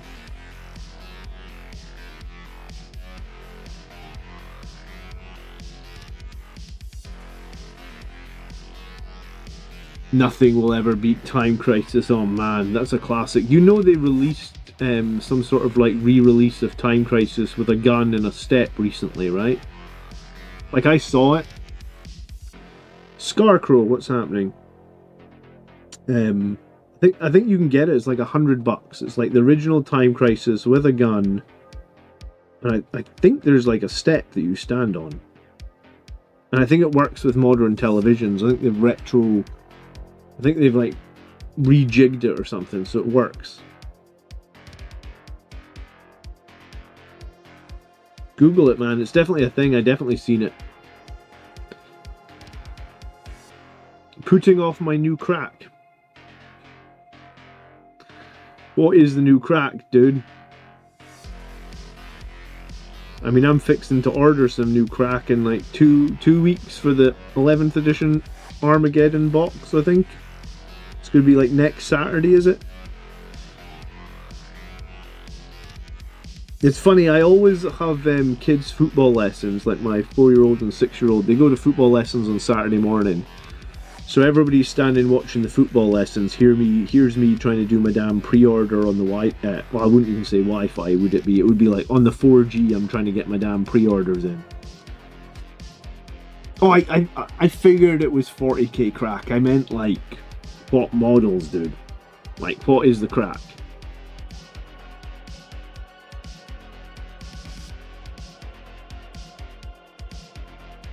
If you say 3 defilers, you're booted out of the channel, because have you chosen your loadout for the new speeder? Do we get options? I assume it was going to be the Meltagun, the missile launcher, and then I assume you take the heavy flamer, I suppose, because I mean, unless onslaught cannons are going to get changed, because onslaught cannons were kind of just a bad gun in 10th edition. I'm the same boat. I have 4 kids under 10 and I don't get that much time to myself. I really have enjoyed turning on a movie on a Friday night after the kids go to bed and painting. It's a nice break. Yeah, this is my equivalent of watching a movie and just chatting to you guys, I guess. 4 kids, dude. You are a brave man. I have 2. And I think if I had a third, I would jump out of this window right here. Oh man. How do you... Here's a question. How do you handle, you know, like, at bedtime, when you're like, come and brush your teeth, and nobody listens to you. And you say, come and brush your teeth, and nobody listens to you. And like, you know, on like number 6, on the 6th time, when you're, you know, usually by the 6th time I'll have maybe just lost it and I'll just be like, will you come and brush your teeth? And they're like, Daddy, why are you always shouting? And I was like, because nobody listens to me. And I only have 2. So you're a brave man having 4.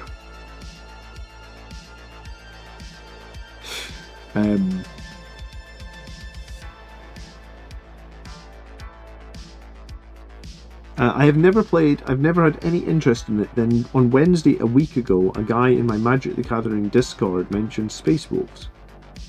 Okay. I used to play Magic the Gathering. I still have quite a lot of my old cards, actually. You get to choose the flamer or the cannon. I think you need to put the flamer on then, because unless we know Onslaught, have they showed the profile of the Onslaught cannon? Is it still as bad as it was? Like, is it still 8 shots, no AP, dev wounds? Because if it is, then I think you don't want it. Reduce TV time and change the bedtime. I've been trying to reduce screen time. Start taking things away. Yeah, maybe it could be more. I've been trying to reduce screen time, and I don't really take toys away. I usually threaten it and then never go through with it, I guess.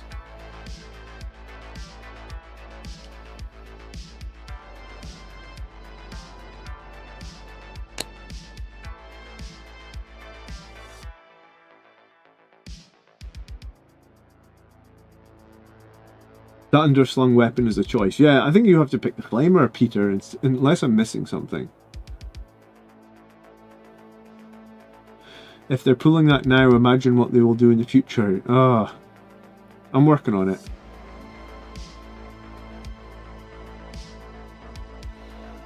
They have to earn their screen time for the next day. Oh, geez, okay.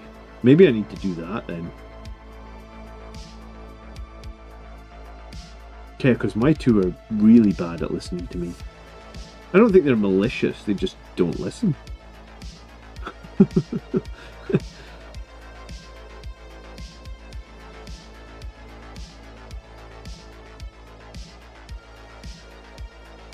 does drive me mental though, asking the same thing like 6 times.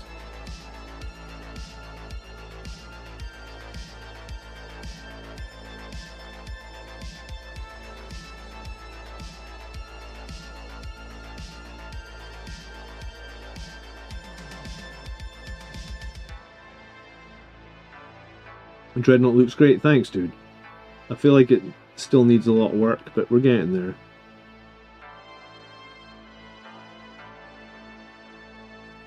It could be neater, but then everything always could be, couldn't it?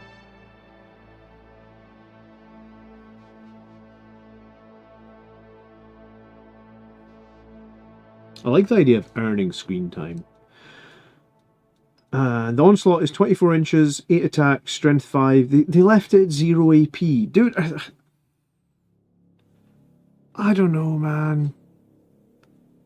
0 AP is so shit. There's far too much stuff in the game that has like 2-up saves that 0 AP just does nothing against. Sometimes I honestly feel like they just... Throllwood, good afternoon. Sometimes I just think that they're deaf to issues with the game. Like, I feel like everybody's been saying the entirety of 10th edition that Onslaught cannons are not good, assault cannons are not good. So we come into the new edition and what, we're just going to leave those 2 weapons, even though everybody's been...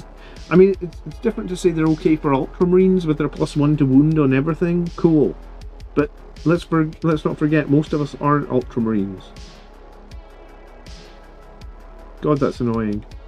I really thought that they would have addressed the Onslaught cannon being terrible.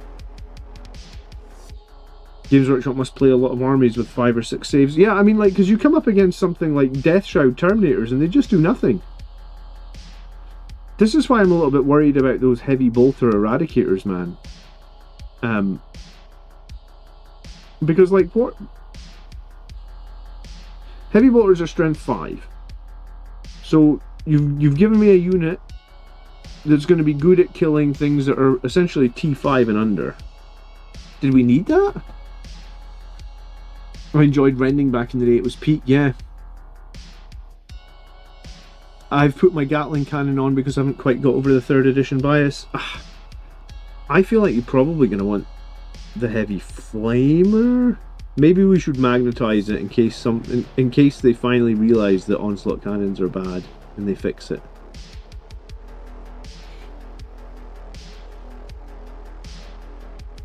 Let's see.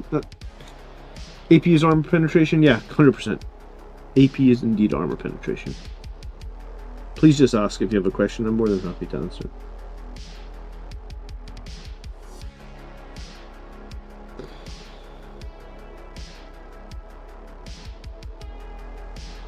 I feel like I missed a question as well. I'm a week into 40k and I'm jumping straight into a 1,000-point army. I mean, I think most people starting 40k probably buy more models than they can realistically paint in their first year. I think we've all done that.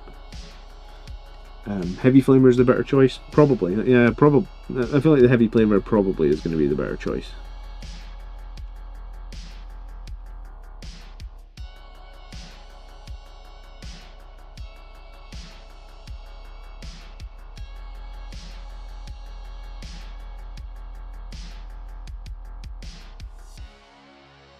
But yeah, I think that's the trick when you're new to 40k or when you're starting 40k, is to be aware of like how long it may actually take you to finish some of your models, and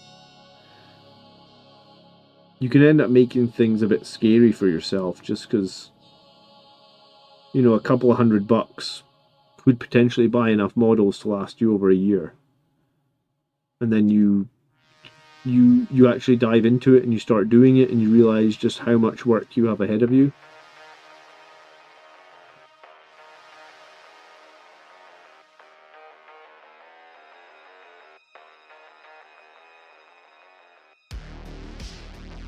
So just be conscious of that, I guess. But welcome to the hobby. It's always good to see some new faces. I think everybody has bought more models than they've been able to paint at some point, right? If GW support Combat Patrol going forward like Spearhead, that should make onboarding presses better for people jumping in. Yeah, I think they're going to continue to support some of those other smaller game modes. I think they said that they were going to do that, right?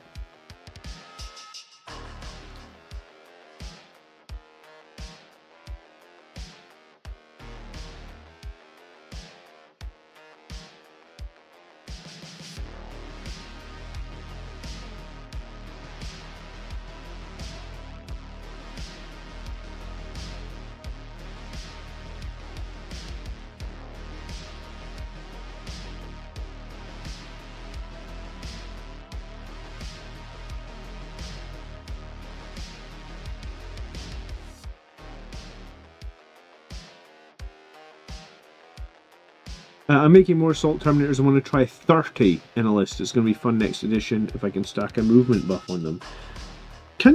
Was there not that Librarian detachment? Can you like put a Librarian with them or something and get them a bit faster? Was that not a thing? I thought I read that. I didn't pay too much attention to the Librarian detachment because I don't know if it was all that good last edition, but I do feel like they said that Librarians, there was some sort of option to attach Librarians to them to get what, 2 inches extra movement?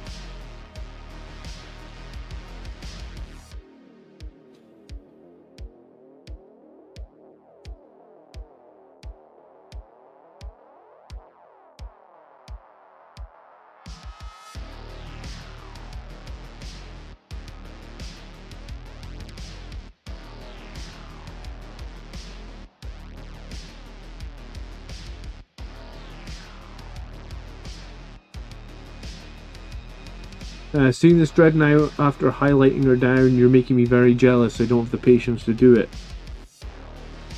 Dude, just like the Nike logo. Just do it, man.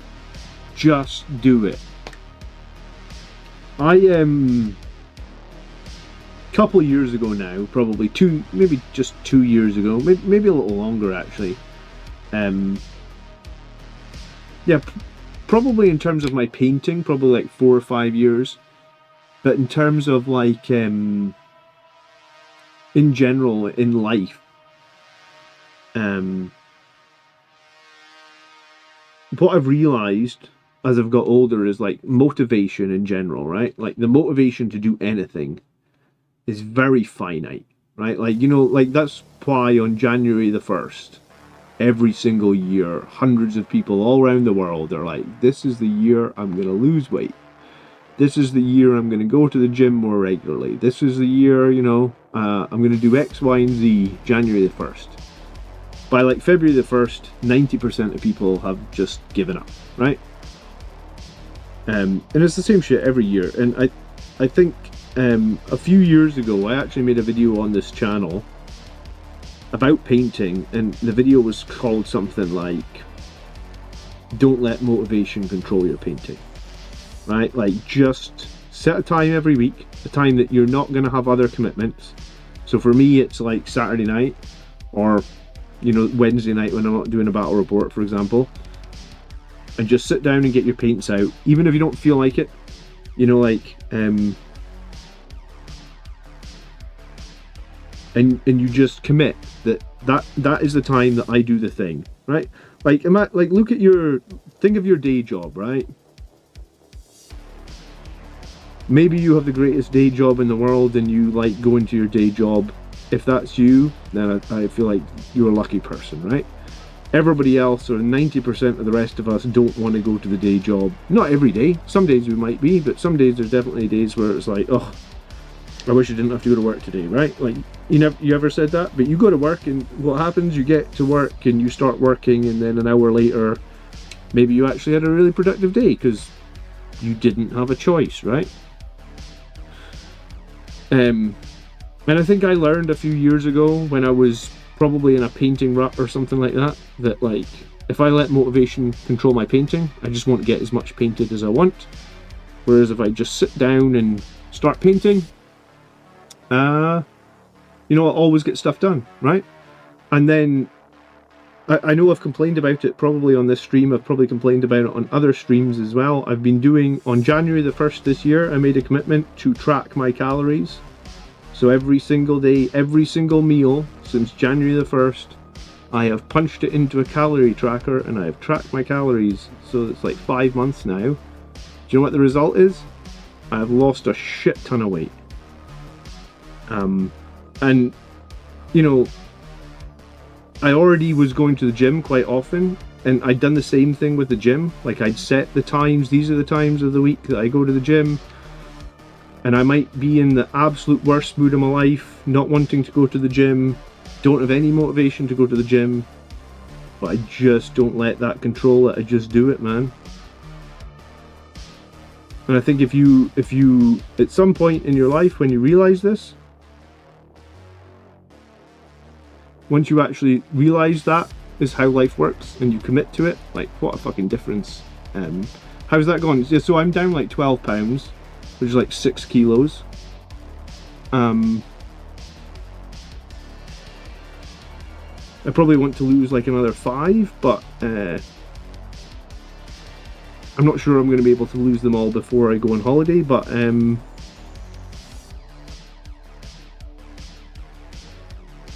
feel like I'm pretty committed to it, you know? It'll happen eventually.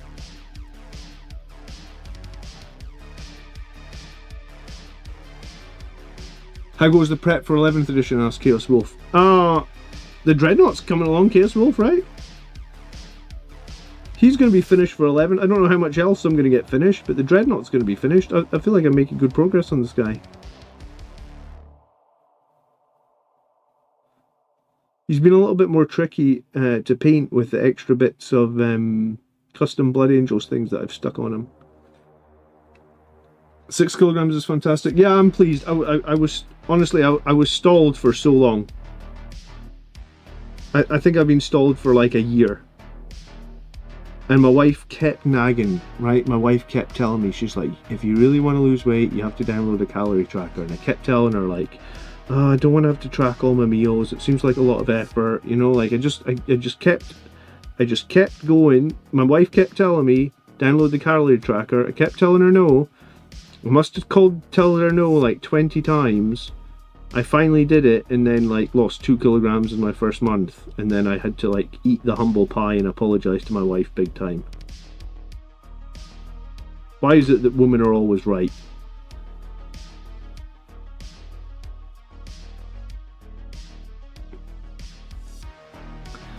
I'm down 130 since November 24. Wow, dude, that's some.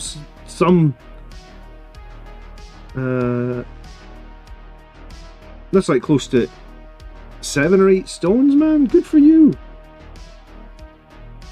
I just figure like I'm getting older, man.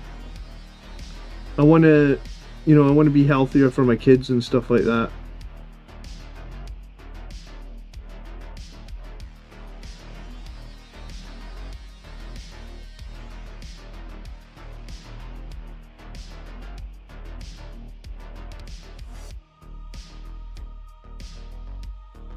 I wish I could go to the gym or anywhere for the matter. Food is the last fun thing I have. I'm eating myself to the grave, which is not a very good thing. Honestly, dude, get a calorie tracker. Like, track your food. Like, what a difference it makes. Just so I have a snack cupboard downstairs, right? And my snack cupboard has never been so full. And it's frustrating that the snack cupboard has like, never in my life has the snack cupboard been so full. You know, like, it probably has, like, granola bars. There's probably 50 granola bars in that snack cupboard. Because the way I'm doing it is, like, I just committed to a number of calories in the app, and once I hit the calories, I just stop eating. It's just like a cut-off, right? So it doesn't matter. Like, I'm actually quite hungry just now, but I've had my calories for the day. And yes, I have a full snack cupboard, but I just sort of made the decision in my mind that once I hit my calories, I can eat anything I want. Like on my diet, I'm not restricting anything. If I want to have a bowl of ice cream, if I have the calories, I have the bowl of ice cream, right? I'm not restricting any food whatsoever. But when I hit the calories, that's it. You know, that's me done for the day. I just have no, like, it's an all, I guess in my brain it has to be like an all or nothing thing. Because if I go and have one snack, then I'd have 2 snacks, and then before I know it, you know. So I highly, like, if you're struggling with losing weight, which I really was as well, like, the calorie tracker has been absolutely game-changing for me. But I think you have to make the decision to commit. You know, like, once you agree that these are the calories that you should be eating a day, you have to stick to it, right? You have to, like, make that commitment to yourself. It so happens that I decided to do it on January the 1st.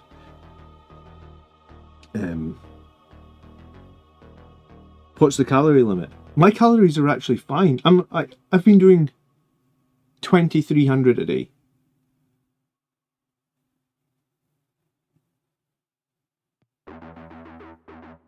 What tracker do I recommend? The one I'm using is called My Net2 Diary.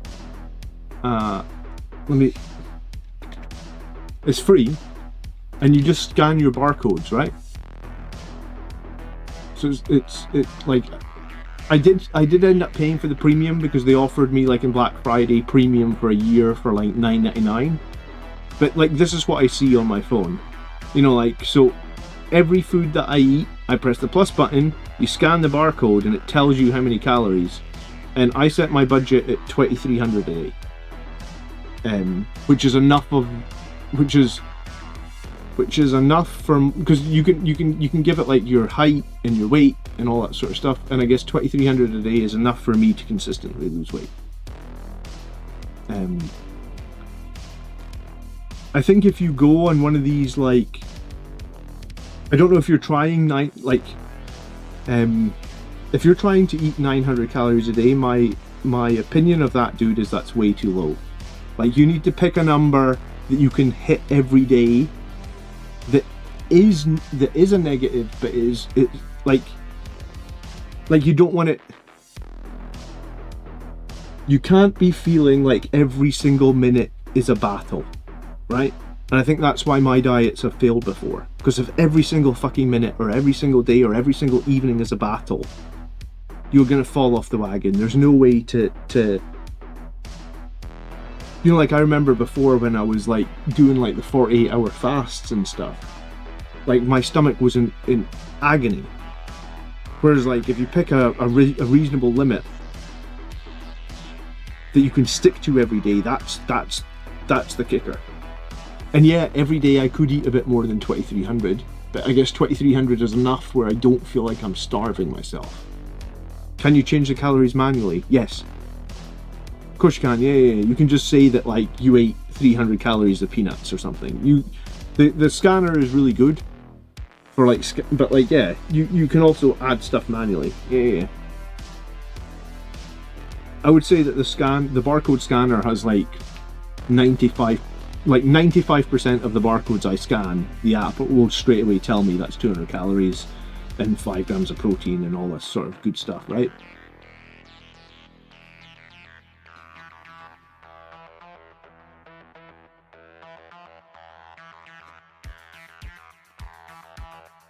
Can you count the calories based off your body mass?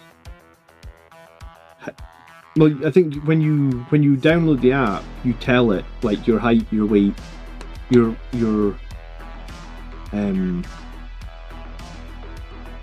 height, your weight, your activity levels, and it will generate a number for you, but you don't have to listen to it.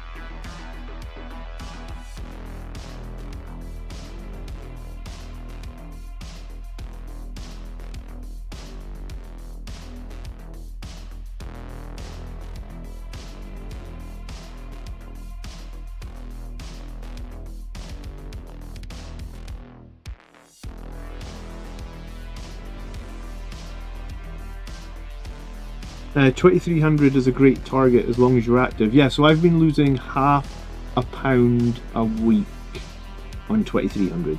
And I've done that now for, like, whatever, 23, 24 weeks. So that is, yeah, that's the 12. That's the 12 that I've lost. Oh, sorry, Crozer. He said, I did see you jump in the channel, sorry. Thanks for the advice for the GT the other day. I was 6-0 and then I lost to the former German champion. I was 1 game away from a golden ticket to the World Championship. Oh, dude, so close. You were 1 game away from the golden ticket. Was that was with the 6 captains inside an impulsor list, right? Oh, dude, they should have given you a golden ticket just because you had the craziest list out of everybody. How unlucky. How unlucky, dude.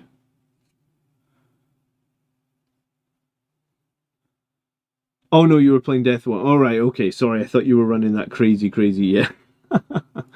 Okay. 1 game away from the golden ticket, though, still. That's impressive, dude.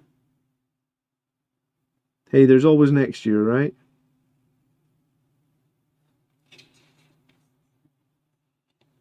Sometimes you gotta fall to run, you know, as they say. So maybe you were supposed to lose this one to be in better shape for next year. I always sort of feel if it's meant to happen, it will happen sort of mentality. I hope the captains and angelic inheritors remain as well. Yeah.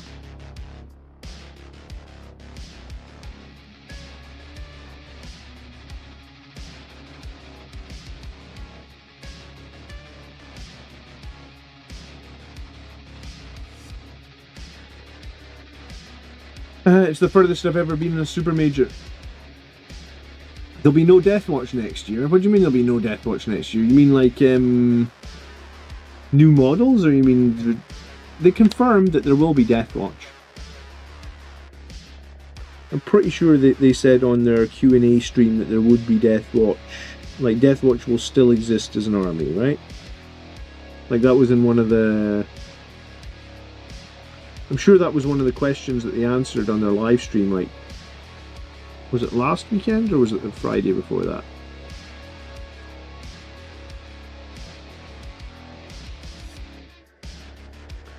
Well, I hope you can figure out your calories, Peter, because it sounds like you're having a tough time, man.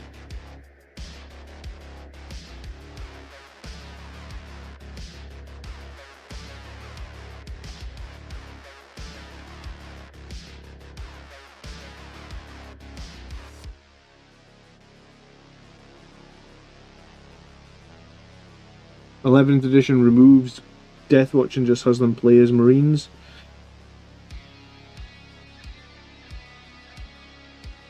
Oh right, because they said that you would have to use the Marine detachments. Well, I mean, maybe for a while, I guess, and then after a while they'll release the Deathwatch Codex, probably, right? I guess that's a bit frustrating for Deathwatch players. I mean, look at Imperial Agents. They've had a really rough time of it as well recently, haven't they? They had one of the worst codexes ever, I guess. Imperial Agents were like unable to get like a 30% win rate, and then they released Necrons with like a 70% win rate. I hope they do better with the win rates this edition, because I feel like they there was a lot of variance in win rates again. You know, like we said last edition, it was like, oh my goodness. What was the big boogeyman last edition? It was like Eldari for a while with the D cannons, wasn't it? Like Eldari were just ripping everybody alive. And they were like, oh, I hope that they nerf Eldari, or I hope they do a better job of balancing Eldari in 10. And then this time round it was like, oh well, we've got Necrons, and they are just bonkers strong.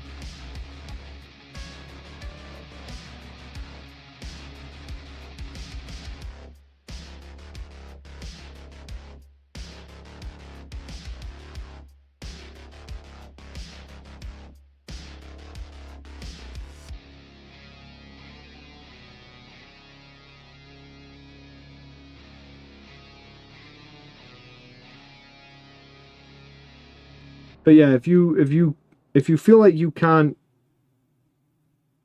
I can't remember who it was that said now, but they said that it was going to be too much effort to do their black edge highlighting on a Redemptor Dreadnought. I would say commit to doing it, man. Just do it. Just commit to, I am going to paint a Redemptor Dreadnought. I'm going to deal with the nonsense that is edge highlighting.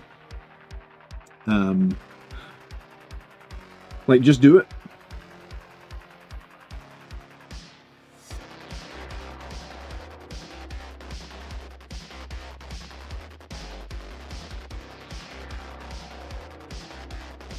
Chaos Wolf says, during the course of 10th edition, I've painted 12,000 points of models. I don't know if I've done 1,200 points. 12,000 points of models this edition, huh?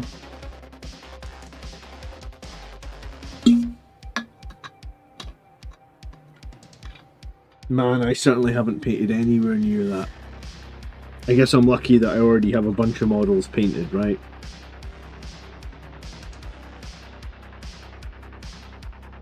I feel like it'd be embarrassing for me to work out what I painted this edition.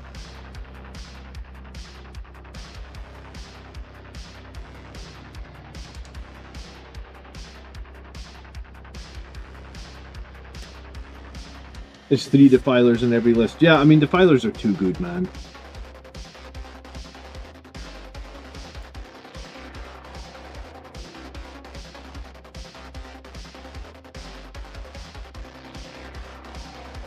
I think we need to see.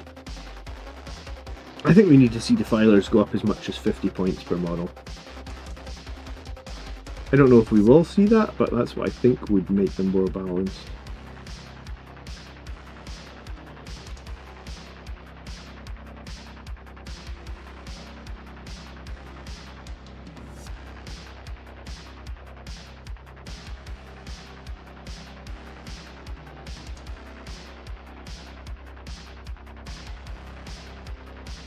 The second you see multiple competitive players spamming 3 of the same unit over and over and over for tournament lists, I think that should be like an instant sign that that unit is overpowered or broken. One of the two. I mean, call it what it is, I guess.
Defilers will get worse once GW runs the molds into the ground, then they will become cheaper. I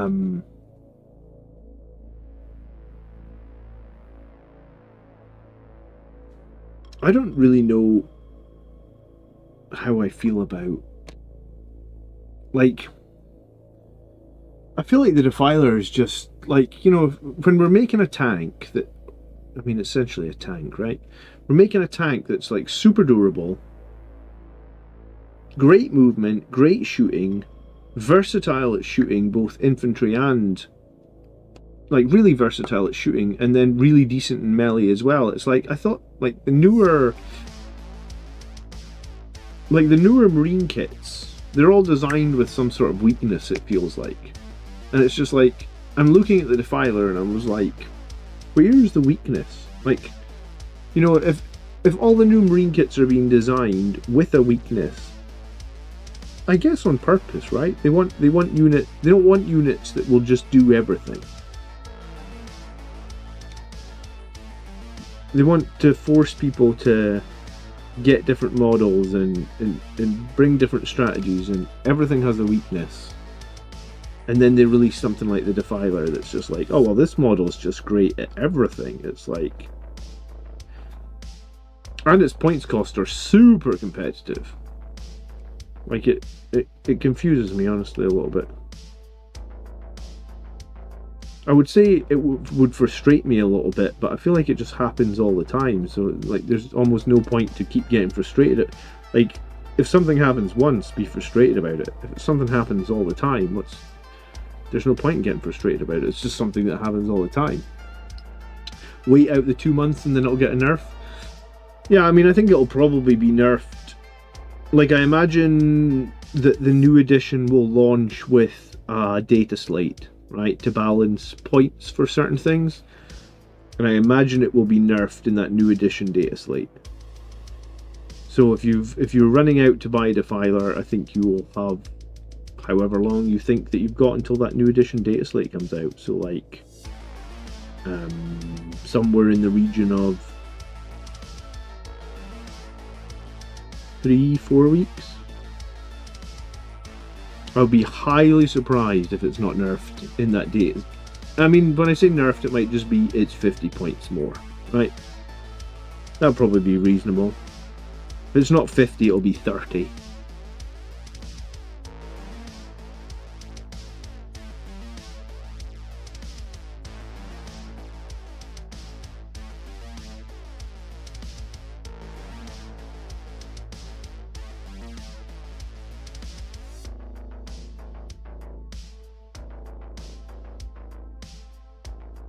They do it all the time. Yeah, I mean, you are right.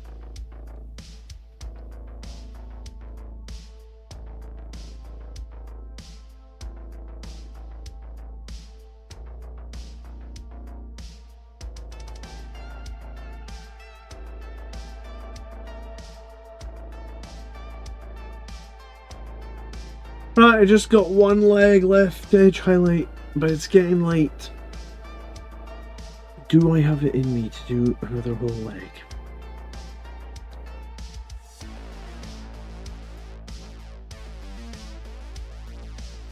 Oh, there's still a bunch of mess under there as well.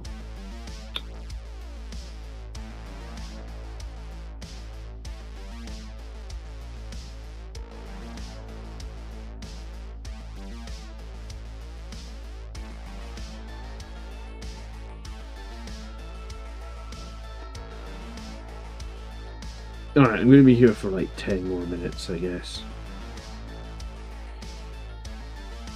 I think the final leg will need to wait till Saturday. I think I might be on Saturday night. I need to check what time. I have a funny feeling the football, because it's Champions League final on Saturday night. I have a funny feeling that football's at 5 PM. Like, it's an early kickoff. If it's an early kickoff, I'll be here to paint afterwards. If it's a late kickoff, then I don't know if I'll be here on Saturday night.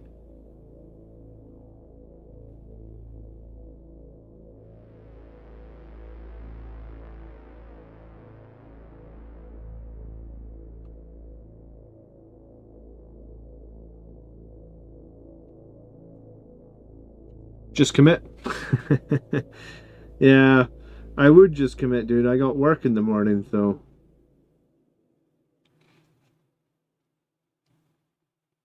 My kids are notorious for getting me up super early as well.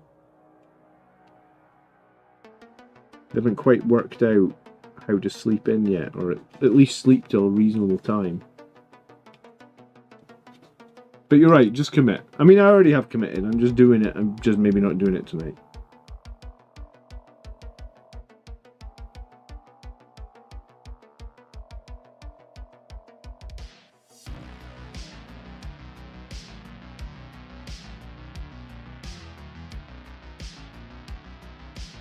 I feel like I'm pleased how this guy's turning out, though.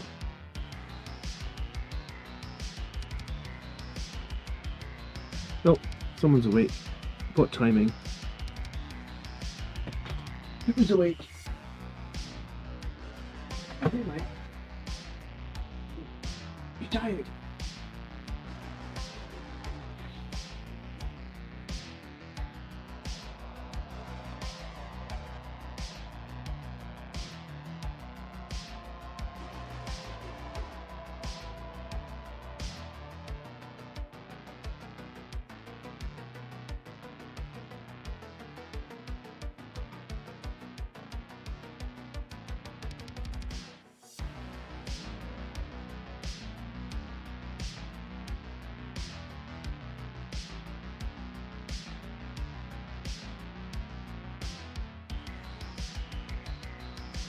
I said the key word and suddenly one of my kids was awake.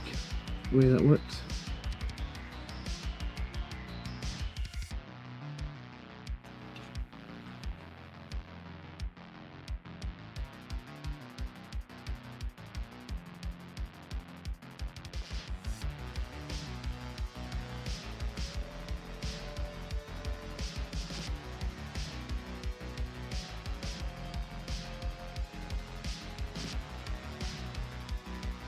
I probably spend too much time like doing some of the edge highlighting in places that you probably are not going to see all that well when the model's on the tabletop, right? Like, you know, down between its legs and stuff like that. No one's looking at that shit. Not unless you're entering Golden Demon, which I am not.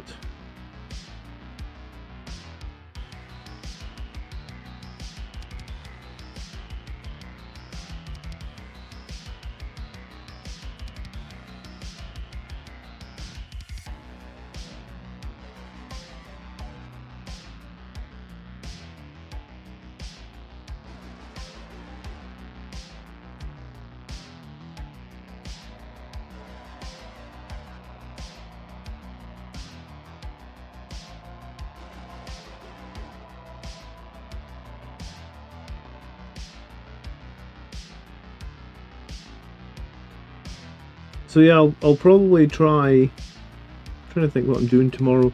I'm going to probably try this week to at least watch the battle report that GW have done on 11th edition, the free one that's on Warhammer Plus, to get a better feel for what's actually gonna, you know, what's changing, what's different. I believe the one that they did on Warhammer Plus also used the starter set, or the new Armageddon starter set, whatever we're calling it.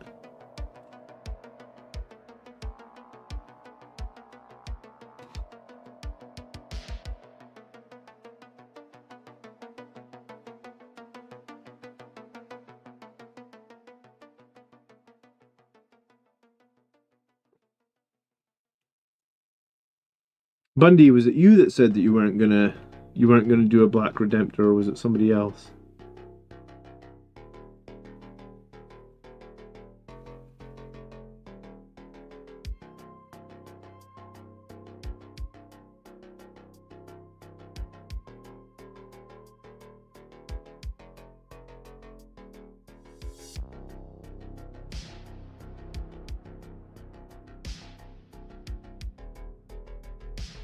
Is the grey Mechanicum great? The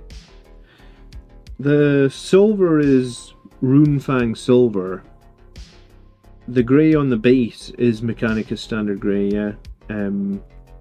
Usually I like to put down Dawnstone and then paint Runefang silver. Sorry, it's not Runefang silver, it's Leadbelcher. All my metal is Leadbelcher, or I use Brass Scorpion a lot for the bronze.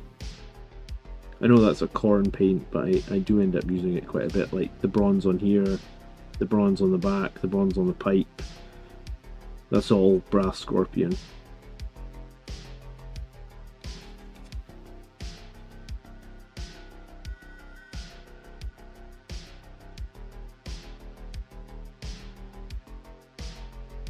What with someone else? Okay, I'll let you off. I appreciate the sass. Why not give a bit of sass?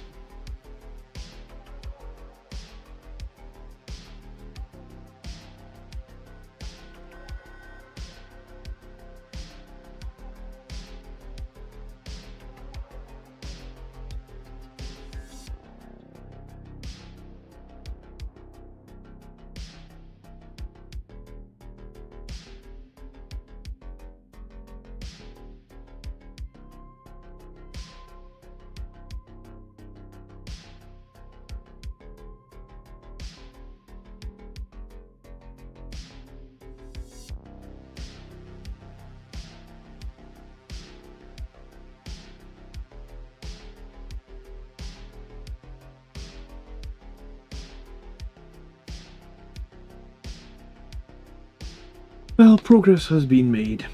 Not. I think one more session. Finish edge highlighting, wash all the metals, figure out what the hell I'm doing on with the base, and then it's transfers. So yeah, probably one more painting session with a goal in that next painting session to just get it to a state where I'm happy enough to call it finished, right? Like, nothing's ever going to be perfect, but just be like, it's good enough where I can put them to bed and be like, I mean, I am a battle ready painter. Like I said, I'm not exactly trying to win Golden Demon or anything, am I?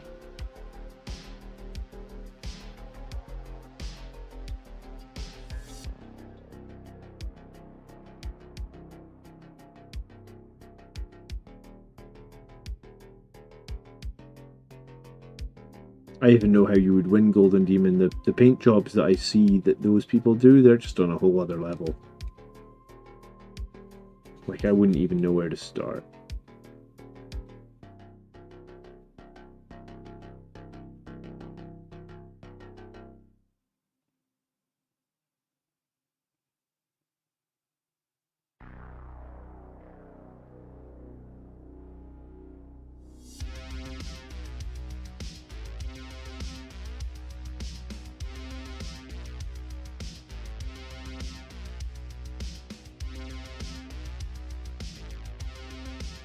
No, thanks for hanging out tonight, guys. I know Wednesday's normally Battle Report, but I promise you, as soon as we have 11th edition rules, we'll get back to Wednesday Battle Report, and we'll try and make sure that the consistency is good. Hopefully, the new live stream will have more, you know, like our live stream in the new edition. Hopefully, it's going to be even better than before. So we'll work towards that. And we're starting the 11th edition tactics videos coming out this Friday. So keep an eye out for that.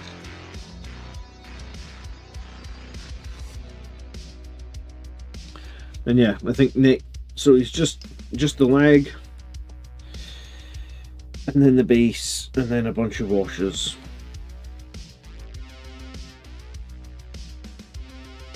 Yeah, think so. I think so. Guys, enjoy your evening. Thank you so much for watching. Please do leave a like. I don't know how many likes we got to. Oh, we got a few. Okay, cool. So I'll see you on Friday for the first Mathhammer video. Hopefully you enjoy it. Have a great evening. Thank you ever so much for watching. And yeah, that's it. You can tell I'm tired, aren't you? I run out of things to say. So, we'll see you guys later. Peace. Good night.